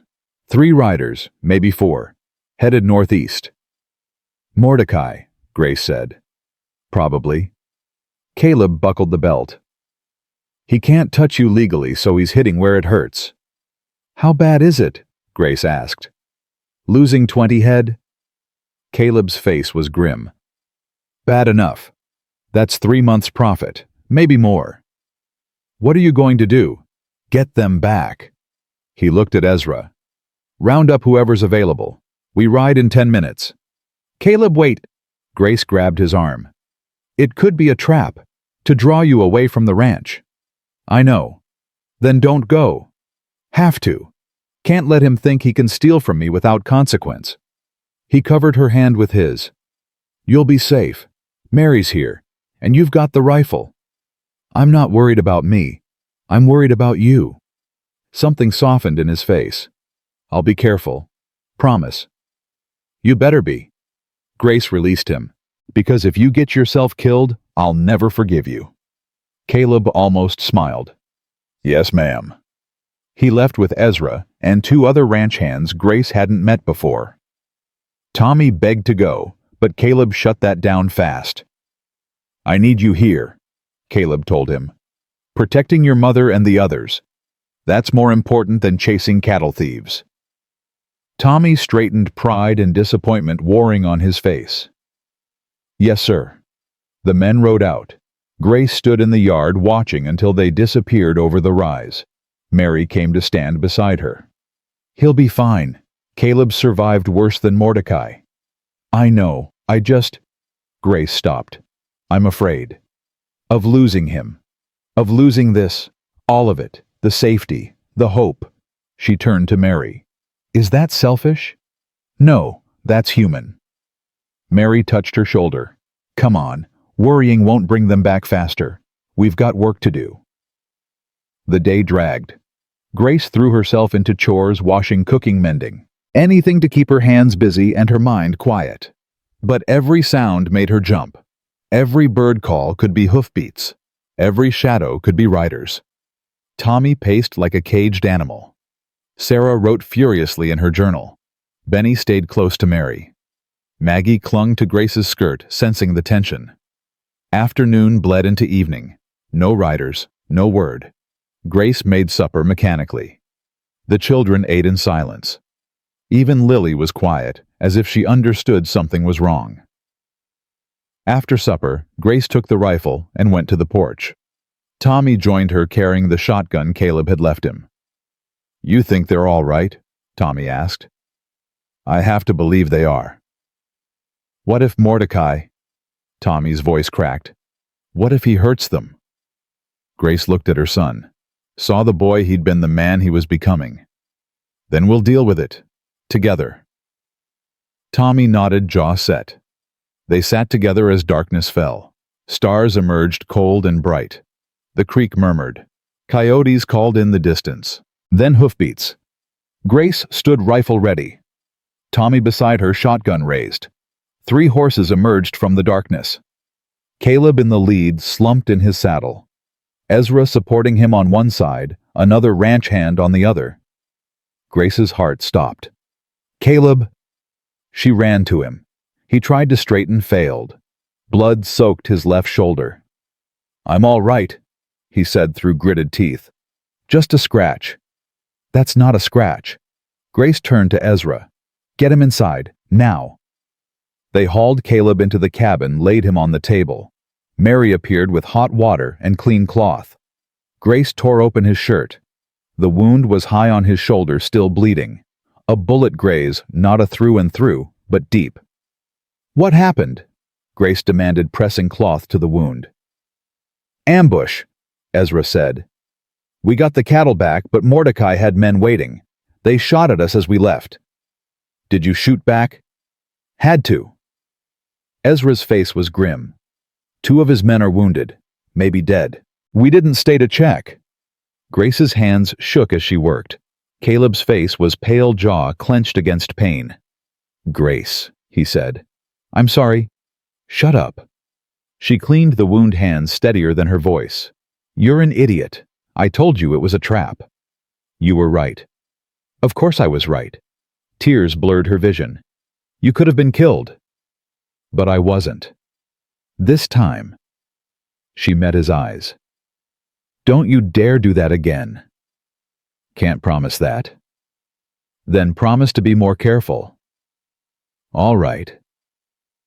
He reached up with his good hand, touched her face. "I promise." Grace worked in silence after that, cleaned and bandaged the wound. Mary brought willow bark tea for the pain. Caleb drank it, grimacing. "You need rest," Grace said. "Can't. Mordecai will." "Mordecai can wait till morning." Grace's voice went hard. "You're no good to anyone dead." Caleb looked at her, then nodded. "Yes, ma'am." They moved him to the bed, Grace's bed. She didn't argue, just helped Ezra get him settled. "I'll stay up," Ezra said. "Keep watch." "I'll help," Tommy said. Grace looked at her son, saw the determination in his face. "All right, but wake me if anything happens." The night passed slowly. Grace dozed in the chair by the bed, jerking awake at every sound. Caleb slept fitfully, fever starting to burn through him. Near dawn, he woke thrashing. Grace pressed him down gently. "It's all right. You're safe." "Catherine." His eyes were wild, unseeing. "Catherine, the baby." "Caleb, it's me. It's Grace." He blinked, focused. "Grace." "I'm here." He grabbed her hand grip, crushing. "Don't leave. Please don't leave." "I'm not going anywhere. Promise." "I promise." Grace smoothed his hair back. "Now sleep. I'll be right here." He closed his eyes but didn't let go of her hand. Grace sat with him through the rest of the night, watching him breathe, feeling his pulse under her fingers. And she thought, this is love, not the pretty kind from poems. The real kind. The kind that stays through blood and fear and fever. The kind that promises and means it. When dawn broke, Caleb's fever had eased. He woke clear-eyed, looked at Grace still sitting beside him. "You stayed," he said. "I promised." "Thank you." Grace smiled, tired but real. "You're welcome." Outside, the sun rose over the mountains, painting the world gold and new. And in the small cabin at Stone Creek, 2 broken people chose each other again. One moment at a time. One promise at a time. And that was enough. Caleb's fever broke on the 3rd day, but the danger didn't. Grace was changing his bandage when Ezra burst through the door, face tight. "Riders coming, 6 of them. Mordecai's in front." Grace's hand stilled on the bandage. "How far?" 10 minutes, maybe less." Caleb tried to sit up. Grace pushed him back down. "You're not going anywhere." "Grace, you have to stay alive." She turned to Ezra. "Get everyone inside, bar the door." "We should run," Ezra said. "Load the wagon head for Cheyenne." "No." Grace's voice cut sharp. "We run now, we'll be running forever. I'm done running." Tommy appeared on the stairs, shotgun in hand. "I'll fight." "No, you won't." Grace looked at her son. You'll protect your sisters and brother. That's your job. But Mama, do what I say, Thomas. She used his full name, the one she saved for serious moments. Please. Tommy's jaw worked. Then he nodded, herded Sarah and the younger children into the back room. Mary loaded rifles with practiced efficiency. I ain't running either. Didn't think you would. Grace checked her own rifle. How many shots you got? Enough to make them regret coming. The hoofbeats grew louder. Grace moved to the window. 6 riders, like Ezra said. Mordecai leading, face purple with rage. 2 men with bandages, the ones from the ambush. 3 new ones, harder looking. They stopped in the yard. Mordecai dismounted, slow, deliberate, making a show of it. Caleb Stone, he shouted. You shot my men, stole my cattle. Your cattle, Ezra called from the window. That's rich. I'm talking to Stone, not his half-breed help. Ezra's hands tightened on his rifle. Grace touched his arm. Don't. I'm here, Mordecai. Caleb's voice came weak but steady from the bed. Grace wanted to scream at him to stay quiet, but knew it wouldn't matter. Come out here and face me like a man, Mordecai demanded. Can't do that. Why not you, Yellow? I'm shot, thanks to you. Caleb coughed. Grace winced at the wet sound. But my friends ain't shot, and they're well armed. You want to try your luck? Mordecai laughed. You think 3 people can hold off 6? Did yesterday. Yesterday I wasn't prepared. Today I am. Mordecai gestured. One of his men pulled something from his saddlebag. A torch. Another one lit it. Grace's blood went cold. He's going to burn us out. Not if I shoot him first, Mary said, raising her rifle. No. Grace grabbed the barrel, pushed it down. That's murder. They'll hang us. Better hanged than burned. There's another way. Grace set down her rifle, moved toward the door. Grace, don't. Caleb tried to rise. Ezra held him down. I'm ending this. Grace unbarred the door, stepped onto the porch. The men went quiet. Mordecai's smile was ugly. Well, well. The widow herself. Leave them alone. Grace's voice didn't shake. This is between you and me. Is it now? Mordecai stepped closer. You think you can negotiate? You got nothing I want. I have information. That stopped him. What kind of information? About Prudence. About where she went. Mordecai's face changed. What are you talking about? She came to see me 3 days ago, told me everything. About the forged papers, about your debts, about the other woman in Cheyenne you've been keeping. The yard went silent. One of Mordecai's men shifted in his saddle. That's a lie, Mordecai said, but his voice wavered. Is it? Ask your men. Ask Jacob. They know about Sarah Rose, the saloon girl you've been sending money to. Grace was gambling now, building on fragments of town gossip Mary had mentioned. How much have you spent on her hundreds while Prudence starves at home? Shut your mouth. Prudence left you, Mordecai, took the money from your safe and left. She's filing for divorce in Cheyenne right now. Mordecai's face went from red to white. No. Yes. And when the judge hears about the forged papers, the auction, the attempted murder of Caleb Stone, you'll lose everything. The store, your reputation, your freedom. Grace stepped to the edge of the porch. Or you can leave, now, ride away and never come back. Let us live in peace. You think I'm scared of some judge? I think you're scared of losing control. Grace's voice softened. I think you're scared Prudence leaving proves what you've always feared, that you're nothing without someone to hurt. Mordecai's hand went to his gun. Grace didn't flinch. Shoot me, and they'll hang you for murder, she said.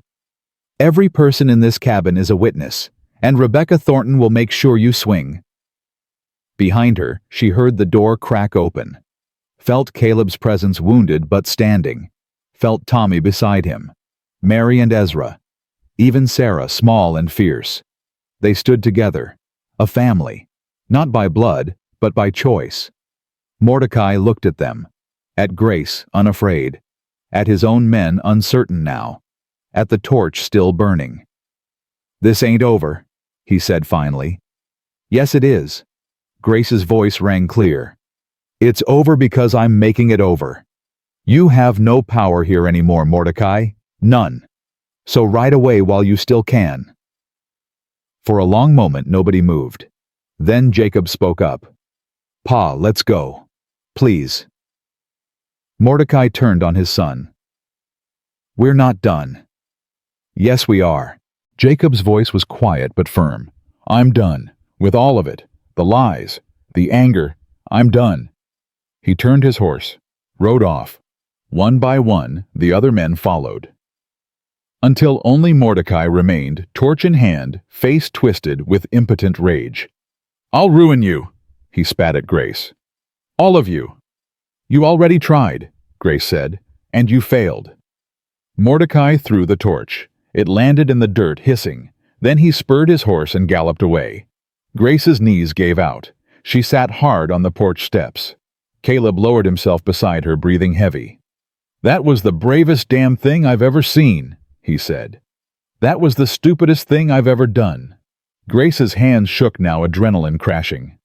"I gambled everything on gossip and guesses. But you won. This time." She looked at him. "What about next time?" "There won't be a next time." Caleb took her hand. "He's broken now. You broke him. With words, not bullets. That's a victory that'll last." Grace wanted to believe him, but her heart still raced, her stomach still churned.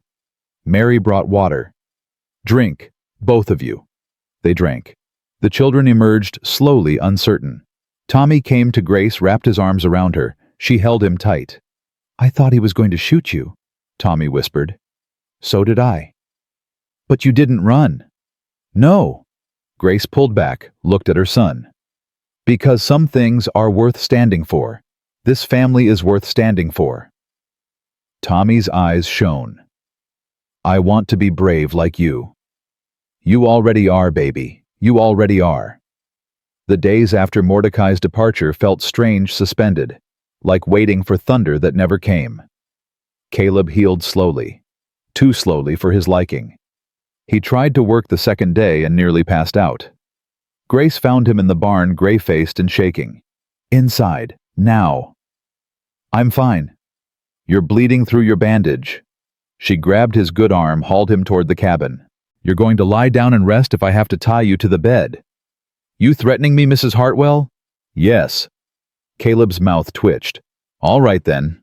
She got him settled, changed the bandage. The wound was healing, but infection threatened at the edges. Grace cleaned it with whiskey, ignoring Caleb's hiss of pain. "You're meaner than any army doctor I had," he said. "Good. Maybe you'll listen to me." She wrapped fresh cloth around his shoulder. "You're no use to anyone dead, Caleb." "I know. Do you? Because you keep trying to prove otherwise?" He caught her hand. "Grace, look at me." She did. His gray eyes were serious, intent. "I'm not trying to die," he said quietly. "I'm trying to live. For the first time in 7 years, I'm trying to live. And that means working, providing, being useful." "You are useful. You're—" Grace stopped, swallowed hard. "You're everything." Caleb's grip tightened. "Say that again." "You're everything. To me. To the children. To this whole place." Tears threatened. She blinked them back. "So stop trying to be a hero and just be here. That's all I need." He pulled her down, kissed her forehead, gentle, reverent. "I'm here. I promise." That night, Grace lay awake in her borrowed bed, listening to Caleb breathe in the main room. Tommy had taken over the watch, insisting he could handle it. Grace had agreed, seeing the need in his eyes to protect, to be a man. She must have dozed because she woke to voices. Low. Urgent. Grace grabbed her shawl, crept out. Tommy stood by the window with Ezra. Both tense. "What is it?" "Fire." Ezra pointed. "North Ridge. Big one." Grace's stomach dropped. "Mordecai." Maybe. Or just lightning. Hard to say. Ezra grabbed his coat. I'm going to check it out. I'll come with you, Tommy said. No. Grace's voice came sharp. You stay here. But Mama... No. She looked at Ezra. How bad? If it spreads to the dry grass, it'll take out half the ranch. Maybe the whole thing. Grace thought fast. Wake everyone. We need to dig fire breaks. Now. The next hours blurred into smoke and exhaustion. They worked by moonlight and instinct, digging trenches in the dirt, beating back flames with wet blankets. Even Sarah helped, small hands blistered but determined. Caleb tried to join them. Grace ordered him back to bed. He argued. She won. By dawn the fire was out. The north ridge was charred black, but the cabin stood. The barn stood. They'd saved it. Grace collapsed on the porch face, streaked with ash. Mary dropped beside her, coughing. Tommy sat on the steps, hands raw. You think it was Mordecai? Mary asked. I think it doesn't matter, Grace said. We survived. That's what matters. Ezra approached, face grim. Found boot prints near where the fire started. Fresh. Someone set this deliberately. Grace closed her eyes. Of course they did. We should report it. Get the law. The law won't help. You know that. Grace stood, every muscle screaming. We need to end this. Permanently. How? Tommy asked. Grace looked at her son. At Mary. At Ezra. At the cabin where Caleb was recuperating. At her younger children sleeping through the crisis because Grace had sent them to the root cellar for safety. I'm going to town, she said. And I'm going to make Mordecai an offer he can't refuse. Grace, that's crazy, Mary started. Probably. But I'm done waiting for him to strike. I'm going on the offensive. She went inside, washed the ash from her face, changed into her cleanest dress. When she emerged, Caleb was standing by the door, fully dressed, despite his pallor. I'm coming with you, he said. No. Not arguing. You go, I go. His voice left no room for debate. Grace wanted to fight, wanted to protect him.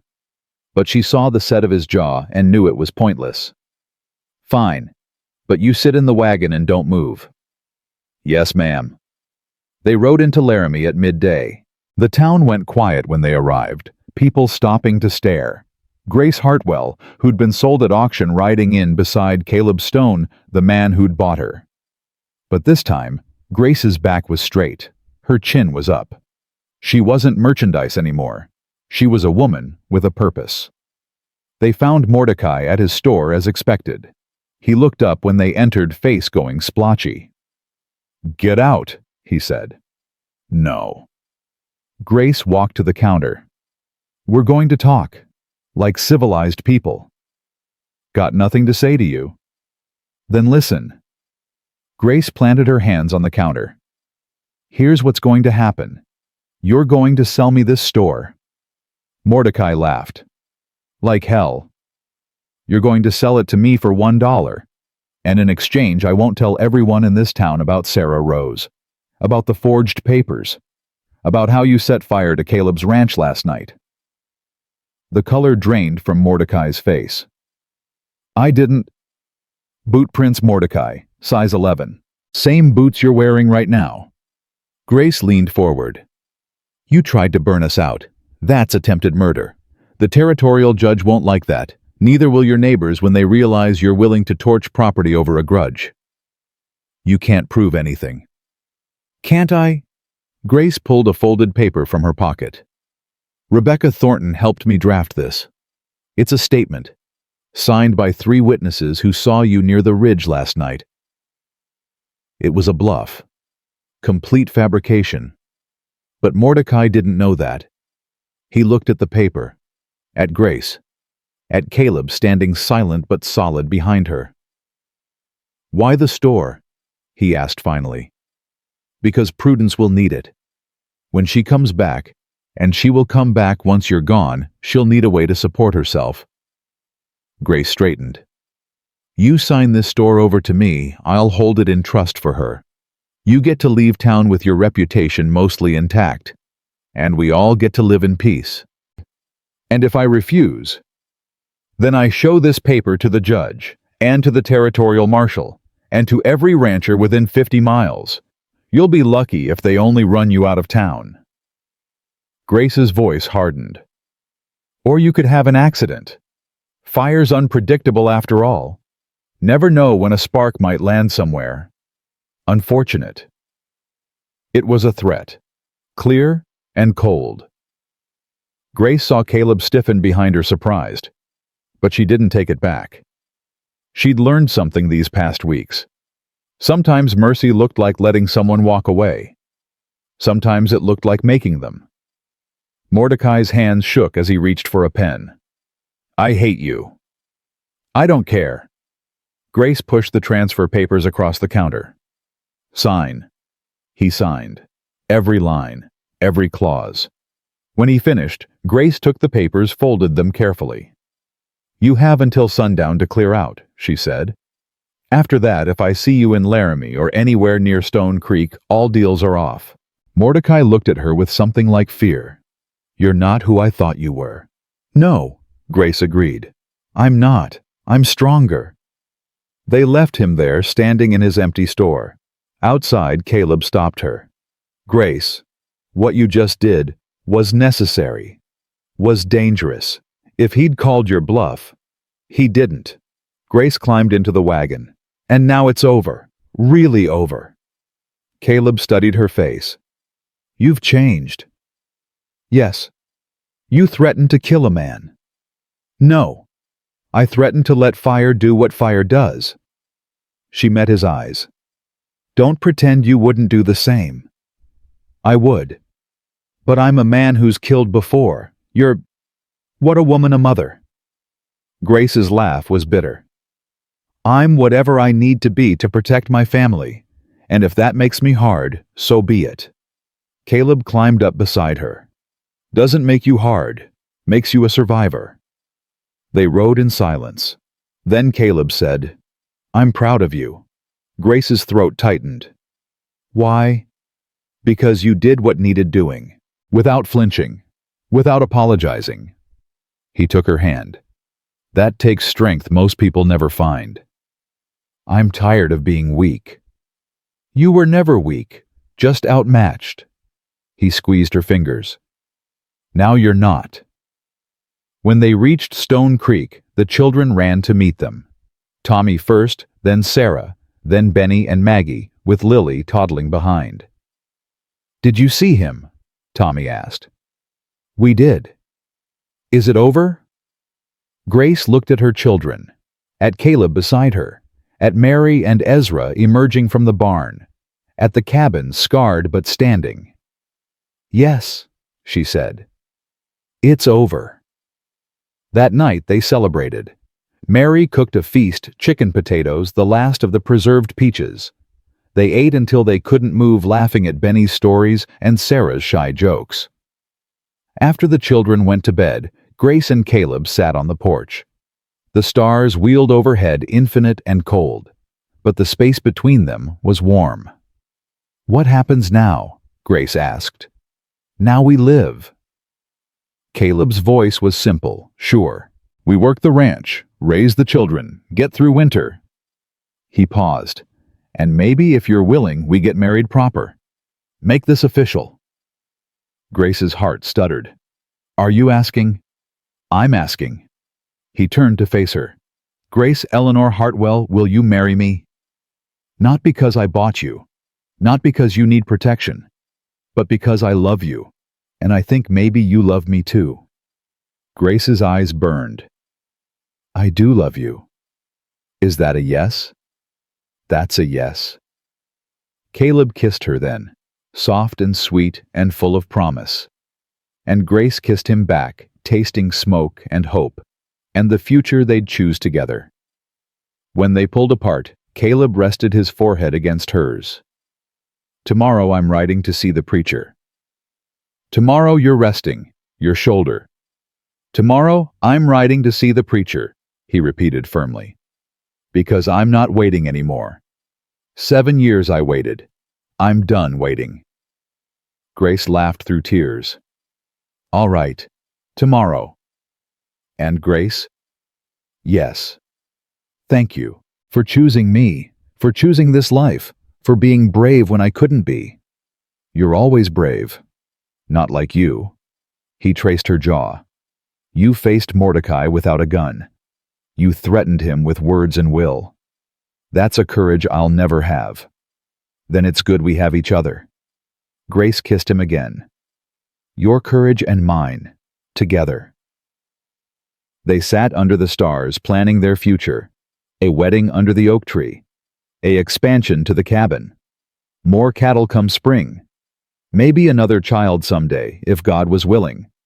And Grace thought, this is what redemption looks like. Not erasing the past, not forgetting pain, but choosing joy despite it. Building something new from broken pieces. She'd been sold at auction, stripped of dignity, reduced to merchandise. But she'd stood back up, fought back, won, and now she was getting married. Not because she had to, but because she wanted to. That was freedom. That was love. That was enough. The morning Caleb was supposed to ride to town for the preacher, Prudence arrived instead. Grace was hanging laundry when she heard the wagon. Her hands stilled on the wet sheet, heart jumping. But it was just Prudence alone driving a wagon loaded with trunks and boxes. She looked different, thinner, older, but her eyes were clear. Grace set down the laundry, walked to meet her. Prudence. Grace. Prudence climbed down, hands shaking. I heard what you did. With the store. News travels fast. Mordecai left town yesterday. Took the train east. Said he's never coming back. Prudence's voice cracked. Is it true about the store? It's yours. Soon as we file the papers. Grace studied her. Where have you been? Cheyenne. Stayed with Rebecca Thornton. She helped me file for divorce. Helped me understand. Prudence stopped, swallowed hard. Helped me understand I didn't have to live like that anymore. No, you didn't. They stood in awkward silence. Then Prudence said, I came to say thank you, and I'm sorry, for everything.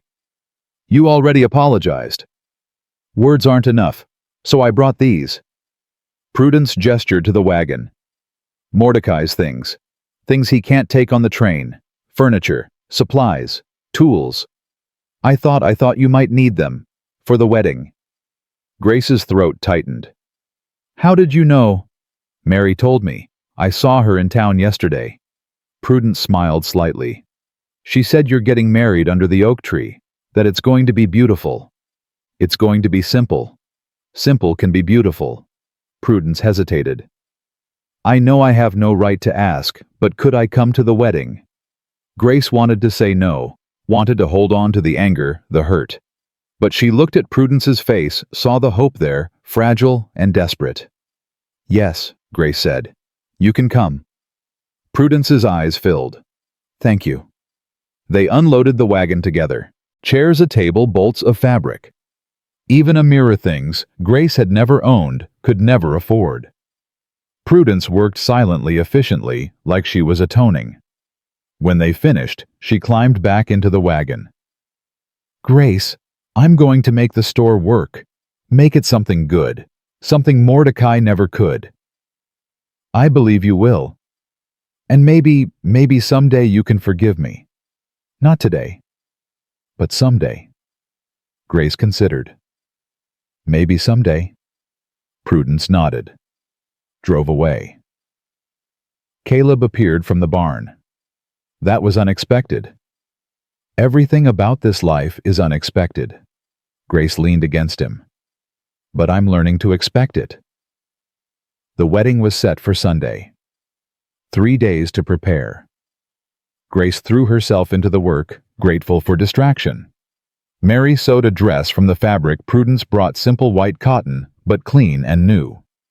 Sarah picked wildflowers. Tommy and Ezra built benches from scrap wood.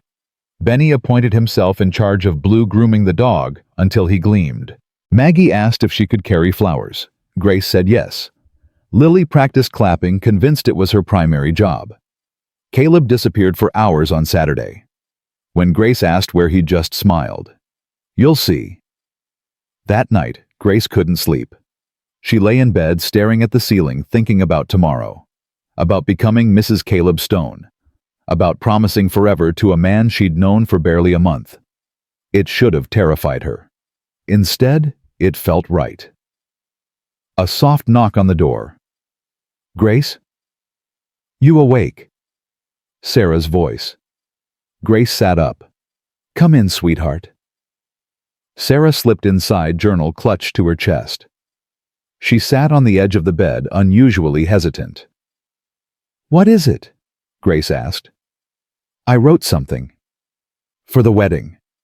I wanted to ask if I could read it." "Of course you can. It's about you and Mr. Caleb. About us." Sarah's voice dropped. "About how we were broken and now we're not." Grace pulled her daughter close. "We're still a little broken baby, but we're healing." "That's what I wrote about, the healing part." Sarah opened her journal, showed Grace a page. The handwriting was careful, beautiful. "Can I read it at the ceremony before you say the vows?" Grace read the first lines, tears blurring her vision. "Yes. Oh yes, Sarah. It's perfect." They sat together in the darkness, Grace holding her daughter, both of them crying quietly. Happy tears this time. Healing tears. Sunday dawned clear and cold. Grace woke to Mary and Sarah helping her into the white dress. It fit perfectly, falling to her ankles, simple but elegant. "You look beautiful, Mama," Sarah whispered.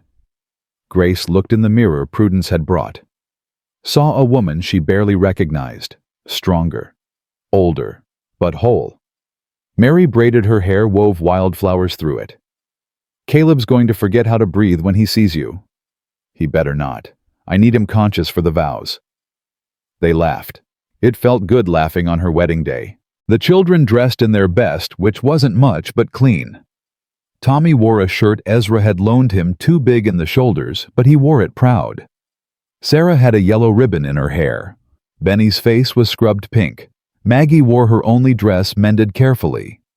Lily had a bow that kept falling off, which delighted her endlessly. They walked to the oak tree together. The whole ranch gathered there. Ezra, Mary, the ranch hands. Grace barely knew, but who'd fought for them anyway. And Prudence, standing at the back, face wet with tears. Caleb stood beneath the tree beside the preacher. He wore his best clothes, dark pants, white shirt, vest. His hair was combed, beard trimmed. He looked nervous. When he saw Grace, he went very still. His eyes widened, his mouth parted. Mary had been right. He'd forgotten to breathe. Grace walked toward him, children following. Tommy gave her away. Grace had insisted. He stood tall, shoulders back, pride written in every line of his body. "Who gives this woman?" the preacher asked. "I do," Tommy said, then added, "and my sisters and brother? We all do." Grace's throat closed. She squeezed Tommy's hand. He stepped back, joining his siblings. Caleb took Grace's hands. His palms were sweaty. She'd never seen him nervous before. "You're shaking," she whispered. "Terrified," he admitted. "Of me. Of losing this. Of waking up and finding it was all a dream." "It's real. I'm real." She squeezed his hands. "I'm here." The preacher cleared his throat. "Before we begin, the bride's daughter has something to share." Sarah stepped forward, journal open. Her voice shook at first, then steadied. "This is a story about being broken," she read. "About a mama who stood on an auction block and didn't bow. About children who were scared but didn't run. About a cowboy who was lonely but opened his door anyway. This is a story about choosing. About deciding that family isn't just blood, it's promise. It's showing up. It's staying when things get hard. This is a story about healing, not the kind that happens fast, the kind that happens slow in small moments, in shared meals, in laughter after tears, in hands held in the darkness. This is a story about love, the real kind, the kind that isn't pretty or easy, the kind that fights, that stands, that says, "I choose you every single day." This is our story, and it's just beginning. Sarah closed the journal. Silence held for a moment. Then Caleb spoke, voice rough. "That was perfect, Sarah. Thank you." Sarah nodded, stepped back. Grace blinked away tears. The preacher smiled. "Well, I don't know that I can improve on that, but let's try." He opened his Bible. "Dearly beloved." The ceremony was simple. Traditional vows spoken with trembling voices. Caleb promised to love and cherish. Grace promised to honor and keep. They both promised to choose each other every day for as long as they lived. When the preacher said, "You may kiss your bride," Caleb cupped Grace's face gently, kissed her soft and sweet, like she was precious. The small gathering cheered. Lily clapped. Benny whooped. Even Prudence smiled through tears. They were married. Grace Eleanor Hartwell was now Grace Eleanor Stone. The celebration lasted all afternoon. Mary had cooked a feast. The ranch hands played fiddles. People danced in the grass, laughing and free. Grace danced with Caleb, his hand on her waist, hers on his shoulder. They moved slowly, not quite in rhythm with the music, but together. "I have something for you," Caleb said. "You already gave me everything." Not quite. He led her away from the crowd toward the barn. Inside, he'd built something, a room attached to the side with a real door and a window. "It's not much," he said. "But I thought you'd want your own space, for medicine, for helping people." Grace stared.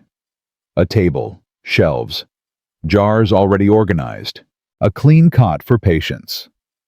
"You built me a medical office. Mary said you used to help folks in Philadelphia. Your father was a doctor." Caleb looked uncertain. "I thought maybe you'd want to do that here. Help the community. Be more than just a rancher's wife."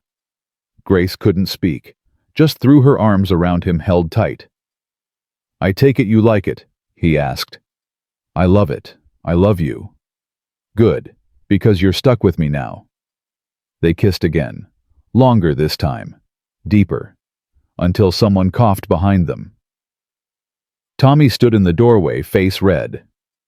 "Sorry, but someone's here to see you." Grace and Caleb followed him outside. A woman stood in the yard, travel-worn and tired. She carried a small bag, wore a faded dress. "Can I help you?" Grace asked. The woman looked at her with familiar eyes, gray eyes, like winter sky. "I'm looking for Caleb Stone," she said. "I'm his sister, Anna." The yard went silent. Caleb went rigid beside Grace. "Anna." His voice was barely audible. "But I thought you were dead." "I know. I let you think that." Anna's face crumpled. "I'm sorry, Caleb. I'm so sorry." Grace looked between them. "You have a sister." "Had." "I thought—" Caleb shook his head, stunned. "The letter said you died in St. Louis.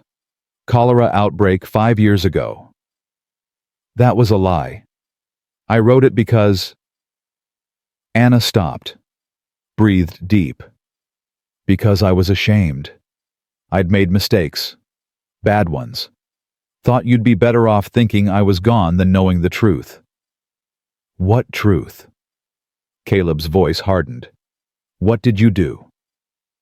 "I married a man you told me not to marry. Had his child. He left us both. I was desperate, broke, alone." Anna's tears fell freely now. "I did things I'm not proud of to survive. Things I thought you'd never forgive." Caleb stood frozen. Grace touched his arm gently. "Caleb." He didn't respond, just stared at his sister like she was a ghost. Anna took a step forward. I heard about your wife. About Daniel. I wanted to come then, but I was too ashamed. Too afraid. She gestured to her bag. But when I heard you'd gotten married again, I thought maybe it was time. To come home. To ask forgiveness. You let me think you were dead, Caleb said, voice breaking. For 5 years. I mourned you. He stopped, jaw working. Where's your child? With me.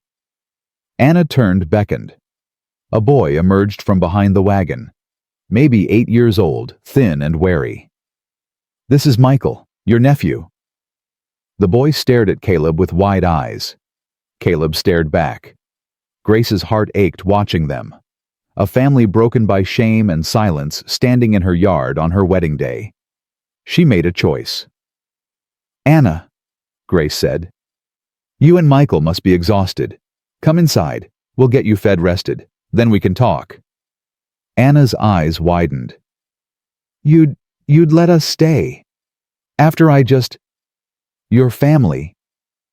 Grace looked at Caleb. Aren't they? Caleb's face worked. Anger and grief and hope warring. Finally, he nodded. Yeah, they're family. Anna burst into tears. Michael clutched her skirt, uncertain. Grace took charge, leading them inside, getting them settled. Mary brought food. The children stared, curious. Tommy whispered questions Grace didn't answer yet. That night, after everyone else slept, Grace found Caleb on the hill behind the barn. He stood before the 2 crosses, head bowed. You're angry, Grace said softly. I'm confused. He didn't turn. She let me think she was dead. That's unforgivable. Isn't it? Grace moved to stand beside him. I don't know. But I know something about shame. About doing things you regret. About running from family because you think you're not worthy of them. That's different. Is it? She touched his hand.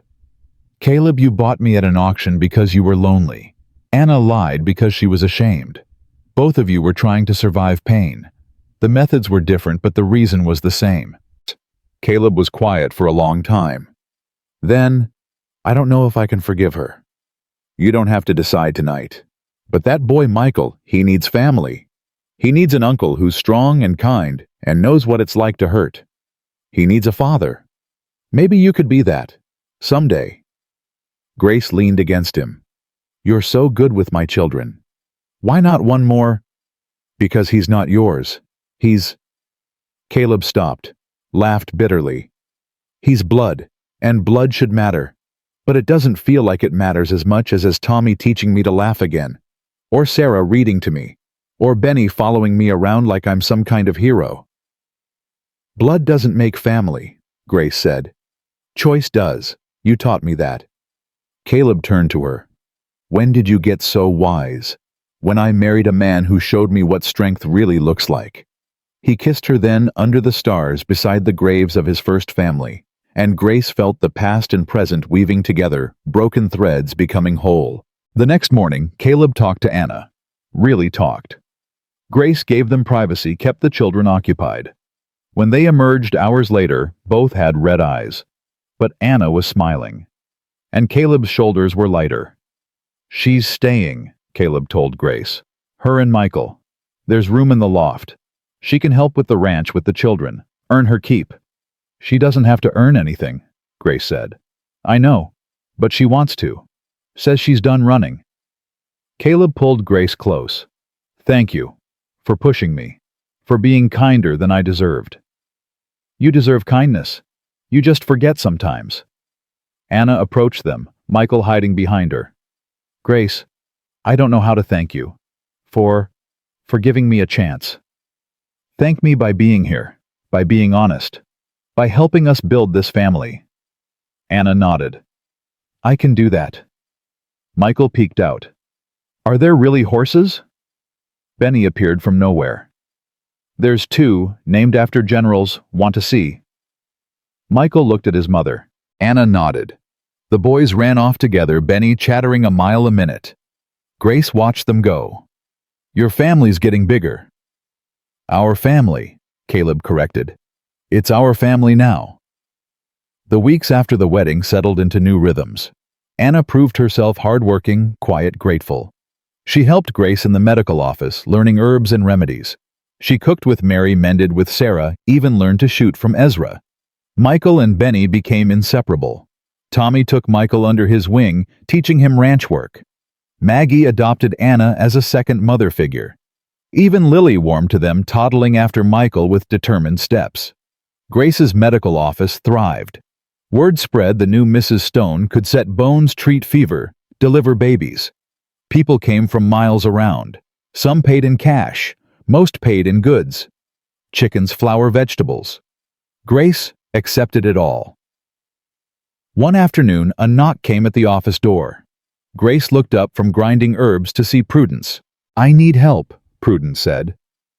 Grace set down her pestle. "What kind of help?"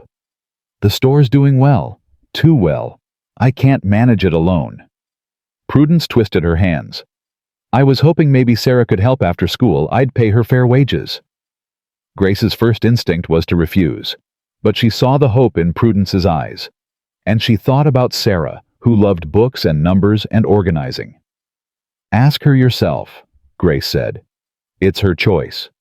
Sarah said yes, started working 3 afternoons a week, came home with stories about customers, about inventory, about Prudence teaching her accounting. Tommy asked Caleb to teach him cattle ranching proper. Caleb said yes, started taking him on longer rides, teaching him the business. Benny declared he wanted to be a veterinarian. Grace helped him care for barn cats, injured birds, anything that needed tending. Maggie came out of her shell, slowly started singing while she worked. Her voice was beautiful, clear and high. Lily took her first real steps. Walked straight to Caleb, fell into his arms.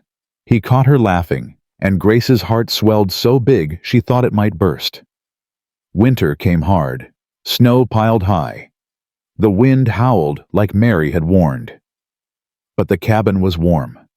They gathered around the fire at night. Grace and Caleb, the 5 children, Anna and Michael, sometimes Mary and Ezra.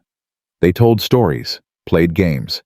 Sarah read aloud from books Prudence lent them. Caleb carved animals for the younger children. Tommy learned guitar from one of the ranch hands, played badly, but enthusiastically. Grace watched them all, her chosen family, and felt something she hadn't felt in years. Peace.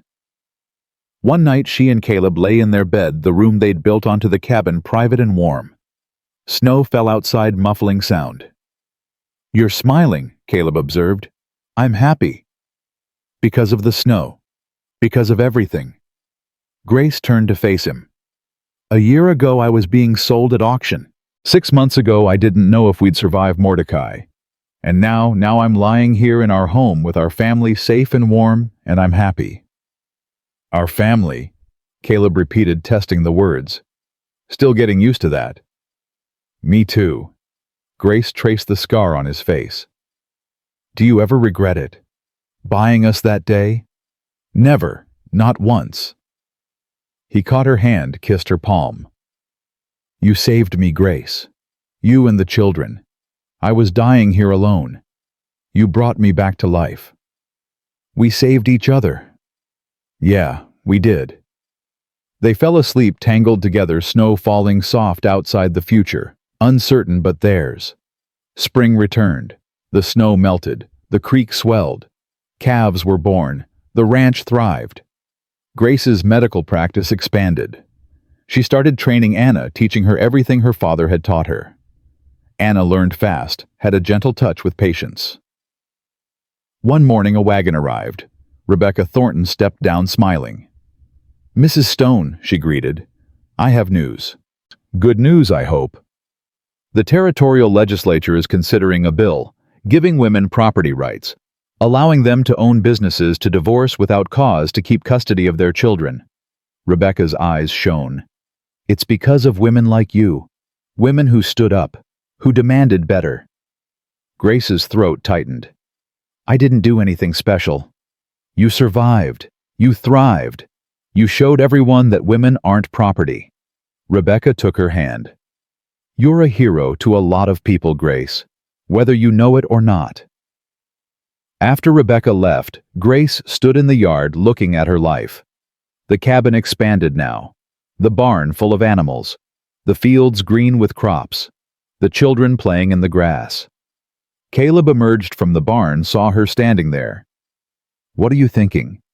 "That I'm grateful," Grace said, "for all of it, even the hard parts, because they brought me here. To Wyoming. To you." He walked to her, pulled her close. They stood together watching their children play, their family grow, their life unfold. "Grace," Caleb said after a while, I want to adopt them, legally. Tommy, Sarah, Benny, Maggie, Lily. I want to be their father, not just in practice, but in law." Grace pulled back, looked at him. "You mean that I've never meant anything more?" Tears spilled down her cheeks. Yes, they'd love that. I'd love that." They filed the papers the next week. The judge, a different judge, one who believed in justice, signed them without hesitation. Tommy broke down when Caleb told him. You mean I'm really yours legally?" "You were always really mine," Caleb said. "This just makes it official." Sarah hugged them both, tears streaming. Benny whooped and hollered. Maggie asked if she could call Caleb Papa now. He said yes, voice breaking. Even Lily seemed to understand, clapping her hands and shouting, "Papa! Papa!" until Caleb swept her up, holding her tight. Grace watched her family blood, and chosen broken, and healed hers, and his, and theirs, and knew she'd found what she'd been searching for all along. Home. Years passed. The children grew.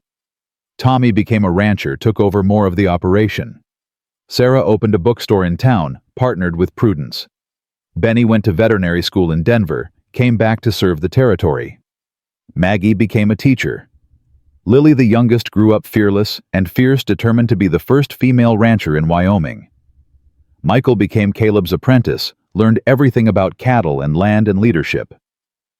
Anna remarried a good man, this time a widower with kind eyes. They built a house on the edge of Stone Creek property, stayed close. Prudence thrived. Built the store into the most successful business in Laramie. Never remarried. Said once was enough. Mary and Ezra grew old together, not married but devoted. When Mary died at 75, Ezra followed within the month. They were buried side by side on the ranch they'd helped build. Caleb's hair went fully gray. His limp worsened. But his eyes stayed sharp. His love stayed steady. Grace's hands grew weathered from medicine and work. Her face lined with age. But her back stayed straight, her spirit unbroken.